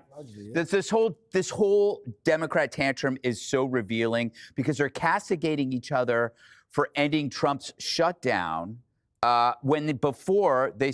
Eric says, Medi, how is Debbie Wasserman Schultz still in government? She was involved in circumventing the Democratic Party or primary by pushing Bernie Sanders out. I don't know. I'm not sure about that. Sorry, bro. I got to look it up. Said Trump's shutdown was like killing kids and causing planes to crash. It's like saying this movie sucks. Why aren't they making a sequel? It's completely contradictory, which means they're only doing it as a political stunt. They didn't care about sick kids or starving kids. And so they're screaming about an imaginary problem, but they scream louder when the imaginary problem goes away. My only regret is that I didn't get to see reporters frantically looking for that one starving child in the United States. I don't think there is one starving child in the United States, or we would have seen that person. And then if they found that person, they would not be able to film it because the starving would have nothing to do with SNAP. It would have to do with the fact that both the parents are on drugs or something crazy like that. So that it's just like, it's a bummer that we can't see how the press would move forward on this story. Again, if you watched The Five, you would have seen this coming. I think it was day one, Dana. You said this is not going to end well for the Democrats. You know, let's fast forward. And we understand the clarity of it. Just, put the bill there and sign it. But the Dems hate clarity. You know, they want to argue about the extension of a subsidy for the ACA bill that will go right to insurance companies. And all Trump is saying, hey, I'm going to give you a check for $2,000. This is why, the Democrats embraced trans. It was the opposite of clarity. No, it's not male and female. It's a whole array of pronouns, non-binary this, non-binary that, 80 different ways to call a sex. That was very confusing. We don't do confusing. Definitely not on cable. Harold, do you value clarity? I do. It's good to be back. I'd say a couple of things. Two things can be right. I think Democrats, I differ with everyone around here, but I think Democrats are beating up themselves. I think we had a great last week and a half. I didn't want the government to be shut down for 40 days. And the blame game, whether it was Republican or Democrat, well, I'll let the polls and the people sort that out. But I do know we did have some sort of a referendum on this just a week ago where Democrats had unambiguously an incredible night and from coast to coast, from the south to the north, including in Mississippi and Georgia. When I say two things can be right, Democrats got a lot of what they wanted out of this. The problem Democrats had during the shutdown is they had no coherent message and they weren't cohesive. You had one group. That's a good question, Eric, and I would probably say Harold. We want to extend or undo all the Medicaid cuts that were part of what President Trump calls the big, beautiful bill. That was not going to happen. You had another group saying they wanted to extend the subsidies that Greg just talked about. I feel like he's a little more reasonable. Under the ACA. Then you had another group that wanted both. Then you had another group that I don't know what they were talking about. So you look at all of this. And at the end of the day, I think Tim Kaine and Jeanne Shaheen and Angus King and John Fetterman and others showed a great deal of maturity saying, look, the election showed that affordability was the winner from the standpoint, Jesse, not that I want things to be unaffordable, but it is the issue on every voter's mind, be it Democrat or Republican. I do think President Trump, slightly precarious, if not could get even more precarious, to begin to say that people aren't feeling economic hardship. I've said around this table before, there are a number of politicians at the national level who try to tell people you're doing better than you think you are, who are no longer in politics. That's a dangerous thing to go down. Finally, on this thing with Chuck Schumer, there's no doubt that the pressure of Nancy Pelosi saying it would be her last term is around him. The urgency of the many members of the Democratic Party, whether you like some of them or not, this younger group, including those around the country who are winning as moderates. Mamdani was the outsider, the outlier in this last race. You look at on Tuesday, you look at all the Democrats who won nationally, they were moderates. They came from my wing of the party. So I'm relieved and pleased by that. But Chuck Schumer has to understand is if you can't frame the victory don't poo-poo on it. Like you voted against it. If you can't talk about what it is we want as a party, then maybe it's time for what some of these young Democrats are saying, for new leadership and new voices at the top of the party. Term limits. Maybe they should talk about term limits. I'm for them. You are? I've been for them for years. Really? Wow, a politician in favor of term limits. I would like to It's a disagree. very interesting stance. Kennedy. I don't think Chuck Schumer's old enough. I hope he's there for another 74 years. I think that's when stuff's going to get really, really interesting. And I don't know what a Schumer Democrat is. Sean, I agree, man. He was running up against retards. I totally agree with that. And he's this new socialist thing that the Democrats transition their genders to. Like I said, bro, they transition their gender from woke to socialism. You know, you look at the party, you know what an AOC and Bernie Democrat is. Absolutely. And you know what a MAGA Republican is. I do not know what these establishment Democrats stand for.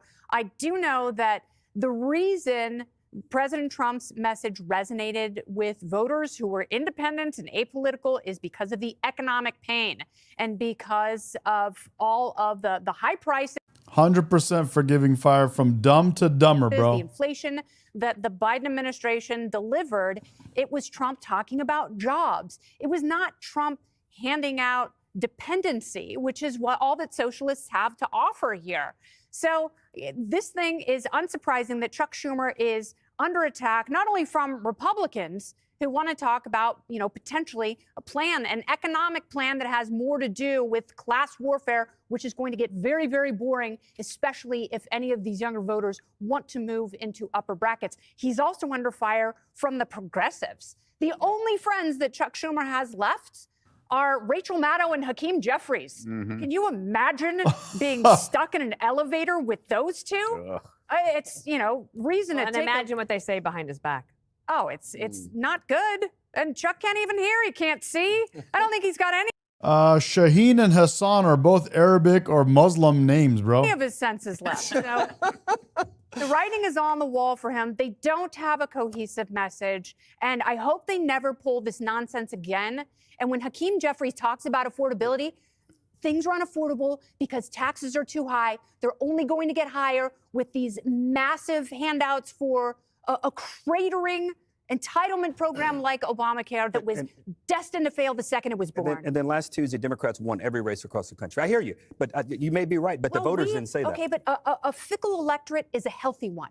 So if you have voters who are going from one party to another because their needs are not Hakeem Jeffries looks like a Walking Dead, bro. being met, I don't think that's the worst thing in the world. Neither do I. I've seen Hassan Piker, bro, complete loser. I think it's wonderful. If both parties are going to try to make things It's a win for freedom, more affordable. Harold. Thank you for being on my side. It's a win for America. Did he just? Yeah, Harold. I think he did. Yeah, he caved. You caved. I won. No, you caved. I can't believe you just let her walk all over you. I'm definitely down for coffee with Kennedy. My party won every race. Okay. You always make it about You always race. say the same thing. All right, let's do this, dude. Let's jump in. Here we go. Meanwhile, as the Dems plot politically, Trump's promising to send a $2,000 tariff dividend to non-wealthy Americans, which he's doing without raising billions in taxes or printing billions of dollars, unlike the COVID checks, which did spike inflation. And so as the Dem rely on procedural confusion to shovel cash to insurance companies, Trump sends money directly to you. Trump's writing checks for real money while Dems keep writing checks that their asses. Eric says Shaheen's husband is Lebanese. See, I told you, bro. I told you. It's either Arab or Muslim or both. Can't cash, while staying Muslim oblivious to the writing on the wall. Trump didn't budge. How is this so surprising? It's what he does on everything. It's funny how the Dems have Trump on their brains all the time, yet are continually shocked when he does what he does. But we see it coming because for us, clarity works. It was, here's the budget, sign on the dotted line, pretty simple. Apparently too simple for a party that still struggles to define what a woman is. Yet they, ironically, were the ones left standing with the dicks in their hands. Let's welcome tonight's guest. They call him a lady officer cut. The lesbian police.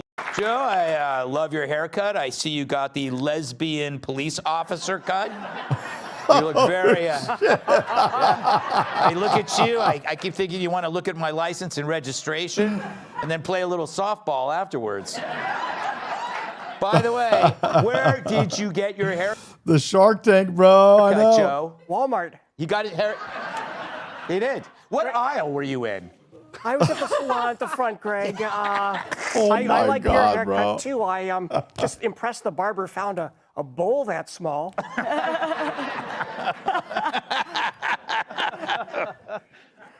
All right.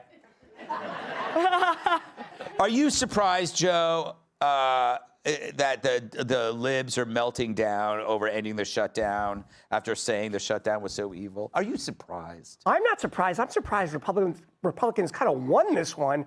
Democrats are probably melting down because it's getting cold out. The heat's coming on. Their faces are mostly made of plastic. But this whole lockdown situation is it's quite a debacle. It only started in 1980. It was a Jimmy Carter AG. He went through the law and said, hey, you know, we're not supposed to be running the country unless there's a continuing resolution. And so we've had this problem ever since. It's like this high-stakes game of chicken. And it's very frustrating for me personally because you wouldn't believe how many girlfriends I have that are in the TSA. And I'll tell you what, they are even more surly when they're not getting paid. I love the little history you gave us. Well, it's a fascinating thing. It just seems like such a dumb situation to me that you know we're saying that we're going to continue the government, but paying the troops isn't essential, or paying air traffic controllers isn't essential, and food stamps. You know, it's like, why can't we change it to different things? Like maybe Congress doesn't get paid, or exactly, They tried that, bro. They wouldn't let it pass. Senator Kennedy tried to do it, and the Democrats wouldn't go for it. or tax collectors, or food stamps because they push up the price of my snacks. Yes. Decaf for real, bro. Literally. Are He you needs to surprised chill by out. this outcome? I mean, we knew day one. This is how it was going to end. Whoa. This is exactly how it was going to end. John Thune Hello. made the offer for the vote on the ACA, the Obamacare Hello. subsidies, weeks ago. Yeah. Democrats, this just shows what a bad spot Democrats are as a party, but Chuck Schumer specifically. And I know Democrats are saying he should get out, they should kick him out, he has no power. He certainly has no power anymore. He wasn't Whoa. even in the room for the negotiations to end the government shutdown. They were like, listen, buddy, we're good. You should get out, they should kick him out, he has no power. He certainly has Aaron no power McGuire. anymore. He wasn't even in the room for the negotiations to end the government shutdown. They were like, listen, buddy, we're good. You just stay over there. He knows this because you saw it with Zoran Mondami, two separate things, but all the same about his weakness. He wouldn't say anything against him in New York, and he wouldn't endorse him.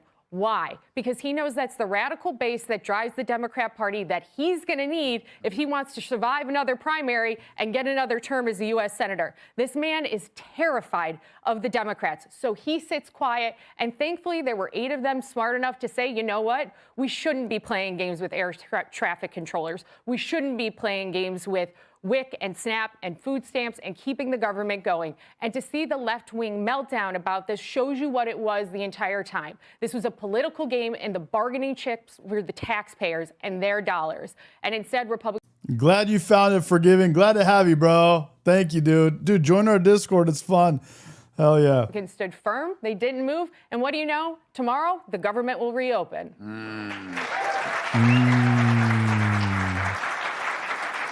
I have a golden rule, Jamie. If something makes Sonny Hostin upset, it has to be good. Yeah, it's fun watching the Democrats fight with each other. Yes. It reminds me of like when my ex-wife and her new husband fight, there's no victim. Did she get married? Yeah, she got married. Oh. I think before we got divorced. It was a...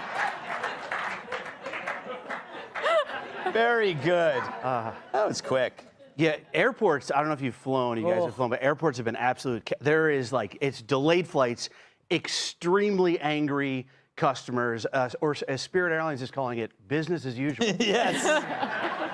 They're probably so prepared for this because it's like this is like every day. Yeah, we got this. This is how we do it. Yeah. But it's I'm just glad to see you going back. No, I actually have a big thing this weekend where I'm in Jacksonville, Florida on a Friday, and I go to Anchorage, Alaska on a Saturday because when my agent books me, he just spins a globe. So I really want everyone to make it. And I do wonder, are there 8 Democrats that have plans this Thanksgiving? Did they want to end it because of that? Because I get I think the health insurance aspect is maybe the most important because, Maggie, like comedians, we don't have health insurance. I think something does need to be figured out. What I do is I sprained my ankle the other day. Yeah. And what I did was I just laid down behind my bag at the x-ray machine at the airport. I was like, that look like a sprain to you? All right, we made a lot of news with this interview, and red heads will explode in 3, 2, 1. The new ballroom will go from here to there, and it'll seat a proper number of people, and the White House will finally have, after 150 years, the ballroom that they wanted. You know what? They've waited 150 years, and the public is paying for nothing. The public is paying for absolutely nothing. It's all being done by donors. All the way over to there, it'll be beautiful. One of the most beautiful in the world. Come on. Okay? You know, a lot of people don't know that. They don't say that there's no cost. That's some room, isn't it? Weird. That's unbelievable. Now I'm going to show you. So this is the Presidential Walk of Fame. Now, whose idea was this? My idea. MP says, what's your thoughts on Alina Habba? Everything's my idea. Everything's your idea. Okay. Sadly. Who's that guy? That's Barack Hussein Obama. Okay. This is Biden right here. Pretty Wait a hot. second. The profile of Pretty Biden. hot. So he's the worst president in the history of our country, and Barack Hussein Obama is top 5. Oh, wow. Here we go. Auto pen, bro. Auto pen. The profile of Biden. So he's the worst president in the history of our country, and Barack Hussein. I love this, bro. Look at that. Auto pen. It's Trump. Auto pen. Trump. Dude, what a... dude, what... nobody control like Trump. Gavin Newsom, he tries so hard, but he can't do Hussein it. Obama is top 5, meaning bad. Are you going to replace that with his actual photo? No, I don't think so. Look at the faces on these people. No, I don't think so. Those are serious faces, right? Oh, that's for sure. Every one of them's a tough cookie. Do you think these will stay up after you've left office? Well, I think they should. On the bottom here, this hasn't been put yet, they're being made. We have a plaque that goes about, that describes in a couple of hundred words. Important, right? Yeah, very important. And they're beautiful, beautiful bronze plaques. Goes up under each picture describing. Look at the scene over here, fellas. Look, how beautiful is that? Come on over here, take a look. This is the new Rose Garden. But and now you can have news. That's the same stone as the White House. So now you can have news conferences. You can, nobody could stand in the mud. Where did you get the stone? Man, I could have done a better job with my camera setup. Come on, guys. Different places. Yeah. Why was But I'll show you something. This is the equivalent of what I do with the ballroom. I built many ballrooms and many buildings, and that's my greatest strength, actually. I might as well do this. So this room was in terrible shape. This was done by Jackie Kennedy. Jackie Kennedy Onassis, then Jackie Kennedy, I hope. And she took this area, it's called the Palm Court, and here we had one by one little tiles that were all broken, cheap, out of a box. The walls weren't good. We took it, I restored it. I put in new chandeliers. They had lanterns that were terrible. I remember this room. Yeah, it was a nothing room. Yeah. It was an embarrassment. There was a seat, a bench right underneath there. Yeah. To come to the Oval Office, you had to go through this room. It was an embarrassment, okay? And I took it down and rebuilt it, same as she had it, but at a much higher level. And take a look at the floor. Take a look at the marble. So this is called. It is really pretty. Statuary marble. But look at the book ending. Look at the book match. Look how it matches. That's tough to do. No, it's very tough. You don't get it. If it's an eighth of an inch off, it's no good. Is that brass? The brass? That's a brass, 2 brass strips. But even if you look at the air conditioner vent, it's book matched. Oh, yeah. Look at that. Who can do that? I can do that because I know that You know, it's even available that you could do that. I Very few people love can do it, bro. So you take a vent that's supposed to be a piece of aluminum or steel, and the marble man said, I said, do you think you could bookmatch your event? He said, yeah, look at the other one over there. I Bookmatch. love But that. look at the quality of that job. Where do you Do think you guys want to developed see what the he's talking attention about? Let me to see if I can zoom in. He said, yeah. And said, I said, do you think aluminum or steel? Look at that. Can you guys see the vent that he's talking about? Instead of having like some metal or some whatever it is, look at the vent made out of that marble. It's like made out of it. It's like designed into that like that. That is cool. And the marble man said, I said, do you think you could bookmatch your event? He said, yeah, look at the other one over there. Bookmatch. But look at the quality of that job. Where do you think you developed the attention to architectural detail? Like, at what age did you start realizing that's what you could do? Yeah, I was involved with my father in building and all this stuff, and my father was a builder. So as a little boy, I'd be sitting there playing with blocks, I guess, and my father would be on the phone, you know, and I'd be listening, I guess. And, you know, you listen. I had a father who was very good at building. He was very good at building things, and so am I. I build better than anybody else. Nobody can build like me. But was he as... You can ask Steve Witkoff. Who is the best builder? He will tell you. Did your dad have the same attention to the specific details that you did? Well, he built low, moderate income houses. So it was a different type of So he didn't build. have to do a floor like this. You know, he'd do a floor out of tile, linoleum at the time they used to call it. And it would be a different kind of a thing. But he had a tremendous attention to quality. In other words, if it's going to be even, you know, a regular floor, it would be exactly even, exactly straight. It would fit perfectly. But when you look at that job. Nobody's ever seen it. Do any of your kids have that same... He's the great white hope, guys. The great white hope. The great white hope. delicate attention to detail that you have? Because that's kind of, you can't really teach that. I think they do. I think Eric is very good. Don, in a very different way, is good. Ivanka is, you know, Tiffany's very smart. She was a great student, always a great student. They were all great students. Actually, they were all great students. And I think Barron's going to be tremendous at that. Yeah, he's very meticulous. Is he here? He is. He's here. He's right upstairs. Want to see him? Studying, yeah. I'd love to see him. He's That's doing a good awesome, job. bro. He's tall. A lot of people He's think a tall one. a lot of people think he could be the next Trump president. I don't know. I think. Or Aaron. Or a lot of people are wondering which child would be the best. In a certain way, they all could. Take a look at this, fellas. You want to see detail. So, He said in a certain way they all could. like this sign. Most people would just do a sign they painted on the wall. You guys want to see what Barron looks like? Just because, I mean, you already know, but here you go. This is Barron. Yeah, Barron 2040. Woo! So that's half-inch thick bronze, carved by a very talented person. And it's brass, it's pure brass. It's half-inch thick brass.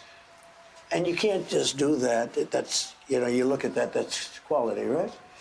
And then we start with George Washington and we go down to... He does. He has his father's face. He does, bro. Big time. This is Barron Trump right here. Yep. Trump. Pretty cool, right? Where are your speakers? Because I heard this. All here. They're in the bushes? They're all, they're all here. When did you decide you were a frustrated DJ? How long ago was that? Well, I don't do that much, but I think having good sound is important because we do now news conferences on this space. You know, as you know, you were probably a victim to it. You'd stand in the grass, your high heels would be ruined. The women are, you know, walking out without. So I had to make it a hard surface. So I made it the same color as the White House itself, which worked out great. We just moved the tables. This over here was actually taken out of the East Wing. Oh, is that right? This was done by this was carved. Oh, yeah, that was Borgham. By the carver who did Mount Rushmore. Yeah, beautiful. And this was taken from the East Wing. We took all the good stuff. Okay, I've been to the White House I don't know how many times. One of the Democrats who crumbled like a granola bar in your backpack is New Hampshire Senator and the Joker's proud aunt, Jeanne Shaheen. Democrats drew a line in the sand. They said, we are not going over this. And today, after 41 days, they pulled out a shovel and a bucket, and they ate all that sand and got nothing for it. Isn't that great? Wow, something amazing happened. By the way, Stephen Colbert is more conservative than you knew, according to him. Now, Chuck Schumer just put the country through the longest shutdown in American history. Got MP, I didn't know that too. He says, holy crap, I thought Barron Trump was 6'7". He's 6'9". zero in return. Instead, the radicals in his base are more emboldened than ever. The de facto leader of the Democratic Party is, in fact, socialist Bernie Sanders, who has been openly trashing Schumer in interview after interview after interview for days on end now. Take a look. Do you, at this point, have confidence in Chuck Schumer to lead the Democratic caucus? It's not Schumer. Look, it goes deeper than Schumer. It is no secret to anybody who follows these things that there is a division within the Democratic Party. Chuck represents the establishment wing, the corporate wing. Do you still have confidence in him as leader of the Senate? Look, Schumer and I have very fundamental disagreements about where the Democratic Party should be. And I am strongly supporting candidates for the Senate who are not part of the Democratic establishment or believe. I think the leadership, this is no great secret. It is my view that the leadership of the Democratic Party in many respects is way out of touch with where Democrats in general are, where many independents are, where the grassroots of America are. So you can argue, and I can make the case that Chuck Schumer has done a lot of bad things, but I think getting rid of him, who's going to replace him? Now, here's Bernie saying the quiet part out loud, that there is a movement underway all across the entire country where candidates just like Zoran, our friend, commie Marxist Mamdani, are now poised to take the reins all around the country. Take a look. What we have got to do is go above and beyond what happened yesterday, that terrible, terrible vote, and understand that, yes, you have parts of the Democratic establishment who are way, way out of touch with where the American people are or where we have got to go. And our job is to build a political movement. We are doing it with the 3 candidates for the Senate. I expect more to come. The problem is they're all out of touch. That side of the Democratic Party is out of touch, and your side of the Democratic Party is out of touch. It's a big problem. With many candidates in the House. They need a clean house, dude. They need to go through and gut the current Democratic Party, or completely change their talking points and actually come up with some plans, some ideas, some things they can run on. Because right now they got nothing. Candidates all over this country running for local office. We're going to build that movement, grassroots movement, to do what Mamdani did in New York City, all over this country. All over this country. Bernie's right, but don't take his word for it. Here's the latest polling data, even from fake news CNN. They finally get it right. What about Democrats nationwide feeling about Chuck Schumer? I think the word of the day is terrible, terrible, terrible, terrible. To quote another Charles Barkley when it comes to Chuck Schumer, look at this. Least popular Dem Senate leader ever. I looked at all of the polls going all the way back since 1985. The one who has the lowest rating among Democrats is, in fact, Chuck Schumer. Look at this. He's underwater with Democrats. His own party, he's underwater. He's at -4 points. That makes him the least popular guy for a Dem Senate leader going all the way back since the mid-1980s at least. Schumer's on the chopping block, bro. Damn. All right, it's hot. Damn, dude. Sean is right, bro. Sean says they are running on a policy it's called free shit and open borders. It doesn't work. We need to gut our welfare system, bro. Get rid of welfare. Get people off welfare. Make them more responsible for themselves. Obvious to anybody with eyes to see. It's only a matter of time before Chuck is forced to walk the plank. In fact, no Democrat. A major issue with our country is people not being responsible and becoming entitled. We need to stop it. And it stops with us, with the welfare that we're giving them and all the subsidies we're giving them. We need to stop it, bro. We're enabling people to be losers. No matter entitled losers. How liberal is going to be safe? The leader of the idiotic No Kings protest is now vowing to lead a campaign against any Democrat who rebuffed the demands of his party's radical base. Look at this warning. Take note. They have shown us time and time again this year that given the chance, Hell they yeah, will counter. fire. Given the chance, they will capitulate. If they can find plausible deniability, they will give in the regime. If there's a silver lining to all this, it's that this capitulation was so complete that it will be impossible to hide. Everybody can see that the party's not up to the task now. And so Dude, I love the Fox News logo. It's got the camouflage for Veterans Day. You guys see this? Look at this right here. Let me make it bigger so you can see it. Right here. Pretty cool. Pretty cool. I like that, dude. That's cool. Right on. I got the flag right there. How do you like that? Yeah, I'm gonna make that a permanent on the background. I like that, dude. Hell yeah. Hell yeah, dude. Let's go. every single Senate Democratic candidate, are you supporting Chuck Schumer for leadership? And if you are, you don't got my vote. Oh, You by don't the get way, my I have a donation. question. I'm making a new shirt, and I want you guys to tell me what you think about this shirt. You don't get my support. You don't get my attention. Now, this type of coercion is now everywhere on the left. Just look at how John Fetterman, he went on The View. Look at how he was treated for simply, wanting to open the government, for wanting 42 million Americans that need food stamps to get them, for wanting hundreds of thousands of Americans to be able to travel in a safe and timely fashion. And, by the way, pay our brave. This is a mock-up of what I'm going to do with the shirt, bro. It's going to look like this. What do you guys think? What do you guys think of that, dude? Is that good? You guys know what that is. You guys know exactly what that is, bro. Solid, right? That's that debate, bro. I'm just thinking about what words am I going to put on top of this. It's something like game over or something, bro. I got to put something up there. LFG. I don't know what it is, but that dude, he needs something good. Needs something solid right here. The moment it was, dude, that was the moment it was all over, bro, right there. That was it right there. Eligible for what I've been able to do with the with the COVID. With dealing with everything we have to do. Right there. You see that? Right here, bro. That's it, bro. That's the nail in the coffin right there. Look, if we finally beat Medicare.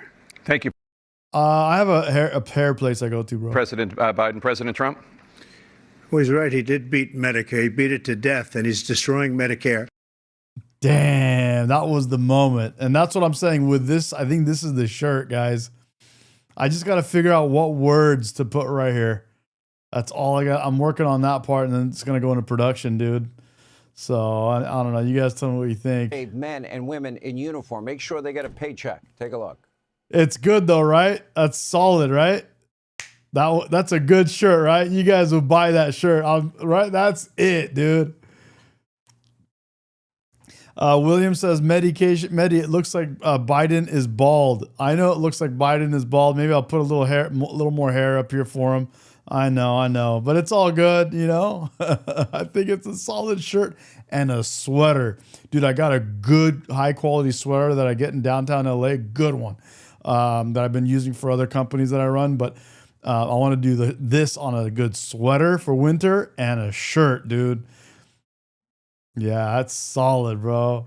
Why give in now? Why bring a butter knife to a hoodie? It's a hoodie. Exactly. It's a really, really good, soft, warm, high quality hoodie. You say leave it with him looking partly bald like this. Leave it like this. Hell yeah, bro. a gunfight? Are you willing to gamble that the GOP will negotiate right on health care in good faith once the government reopens? Because if that gamble is wrong, 500,000 Pennsylvanians that you represent, their health care costs will skyrocket. Hell yeah, bro. The hoodie, hell yeah, dude. If I'm telling you. wrong. And I believe you are wrong. By the way, what she's saying is wrong. We'll get to that later. This is now the party of... He says customize mine and put F this guy in the middle. control rage. I mean, they are literally at each other's throats. I don't think he knows what he said. It lacks all sense of decency, all common sense. The hammer and sickle party, to each according to their needs, from each according to their ability. There's absolutely no room for compromise. As AOC, just plain out said, the old guard in the Democratic Party is about to go extinct. Pay attention to this. Well, what I think is so impressive about what Zohran Mamdani accomplished tonight, as well as the entire Yeah, maybe it doesn't need nothing. I don't know. We'll see. We'll see how it goes. It's still in the works. movement of New Yorkers that came out to vote for him, is that he had to not just defeat a Republican, he had to defeat a Republican and the old guard of the Democratic Party at the same time. He was fighting a war on two fronts and not just one. And he still won resoundingly. And I think the message that sends is that the Democratic Party Do you guys hear the Indian little music in the background? cannot last much longer by denying the future. This is really a historic moment. There are now two groups of Democrats. The first, a cabal of radical socialists. Like nails on a chalkboard, bro. Guys, in a few minutes, I'm going to call it a night, and I'll be back on tomorrow morning. To fight tooth and nail to destroy everything that makes America great. Welcome to America, bro. Coming to America, bro. Replace it with what? Zohran Mamdani, Soviet-style Marxism. The second group consists of cowardly liberal Democrats, more traditional maybe, that are just bending the knee, scared to death to ever challenge these radicals and put up a fight. They are now being bullied into oblivion. They will be extinct in no time by members of their own party. Ultimately, this will have very serious consequences, not just for the Democratic Party, but for the entire country. We got a little taste of this during the shutdown, and it got bad. It will get What's up, Spider? You missed a good night, bro. We had some good laughs, dude. so much worse if the socialists are able to gain a I had to turn the AC down, bro. I was sweating because I was laughing so hard in this stream. It was good, man. serious foothold in our federal government. Socialism, I wrote a whole chapter in Live Free or Die, and its history of failure. It is a failed system. It is built on envy, rage, and magical thinking and false promises. It always ends the same way. Unfulfilled promises by government officials that want power, more poverty, and a loss of your freedom. How, by the way, is your government schools doing where you live? What town do you live in? What city do you live in? Hell yeah. How did those Thanks, Eric. Thanks, promises Dateline. work out for the American people? Where's all that money that they were supposed to put away, your money, in a Social Security lockbox? Remember they promised that? At some point. I know they should just call it what it is, Sean. I agree. It's communism, man. Call it what it is. We know what they're asking for. Fundamental common sense has got to prevail, or America will be doomed if we become New York and New Jersey and California and Illinois. But as President Trump has demonstrated, this is a golden opportunity for Republicans to offer real solutions, to make the American dream more affordable. It must be done. Without skin in the game, without investments or equity in a nice home, socialism becomes a temptation. But with aggressive regulatory reform, et cetera, lower interest rates, abundance of production and energy, which is the lifeblood of the world's economy, and, of course, building materials and food and everything else under the sun, the golden age of America will be better than ever before. Hey, Sean Hannity here. Hey, click here. Guys, thank you for hanging out, man. That was a good time. We're going to make this shirt. We're going to have some fun, dude. Dude, that was a blast. I laughed my ass off, dude. And we talked about, what's that girl, that old lady, the gilf, the fox? Not a gilf, bro. We're joking. Oh, man, I forgot her name already. But I'd love to have coffee with her. She was going off on Jeffries, bro. Remember Hakeem, Hussein, Mahmoud, Mohammed, Akbar, Jeffries. Oh my God, bro. What a mess he was. Guys, thank you for supporting me. Thank you for subscribing. Thank you for being part of this stream. Love you guys so much. Feel free to, join us on Discord. Dude, that was awesome. I had a great time. Have a great night, and I'll catch you guys in the morning. Later.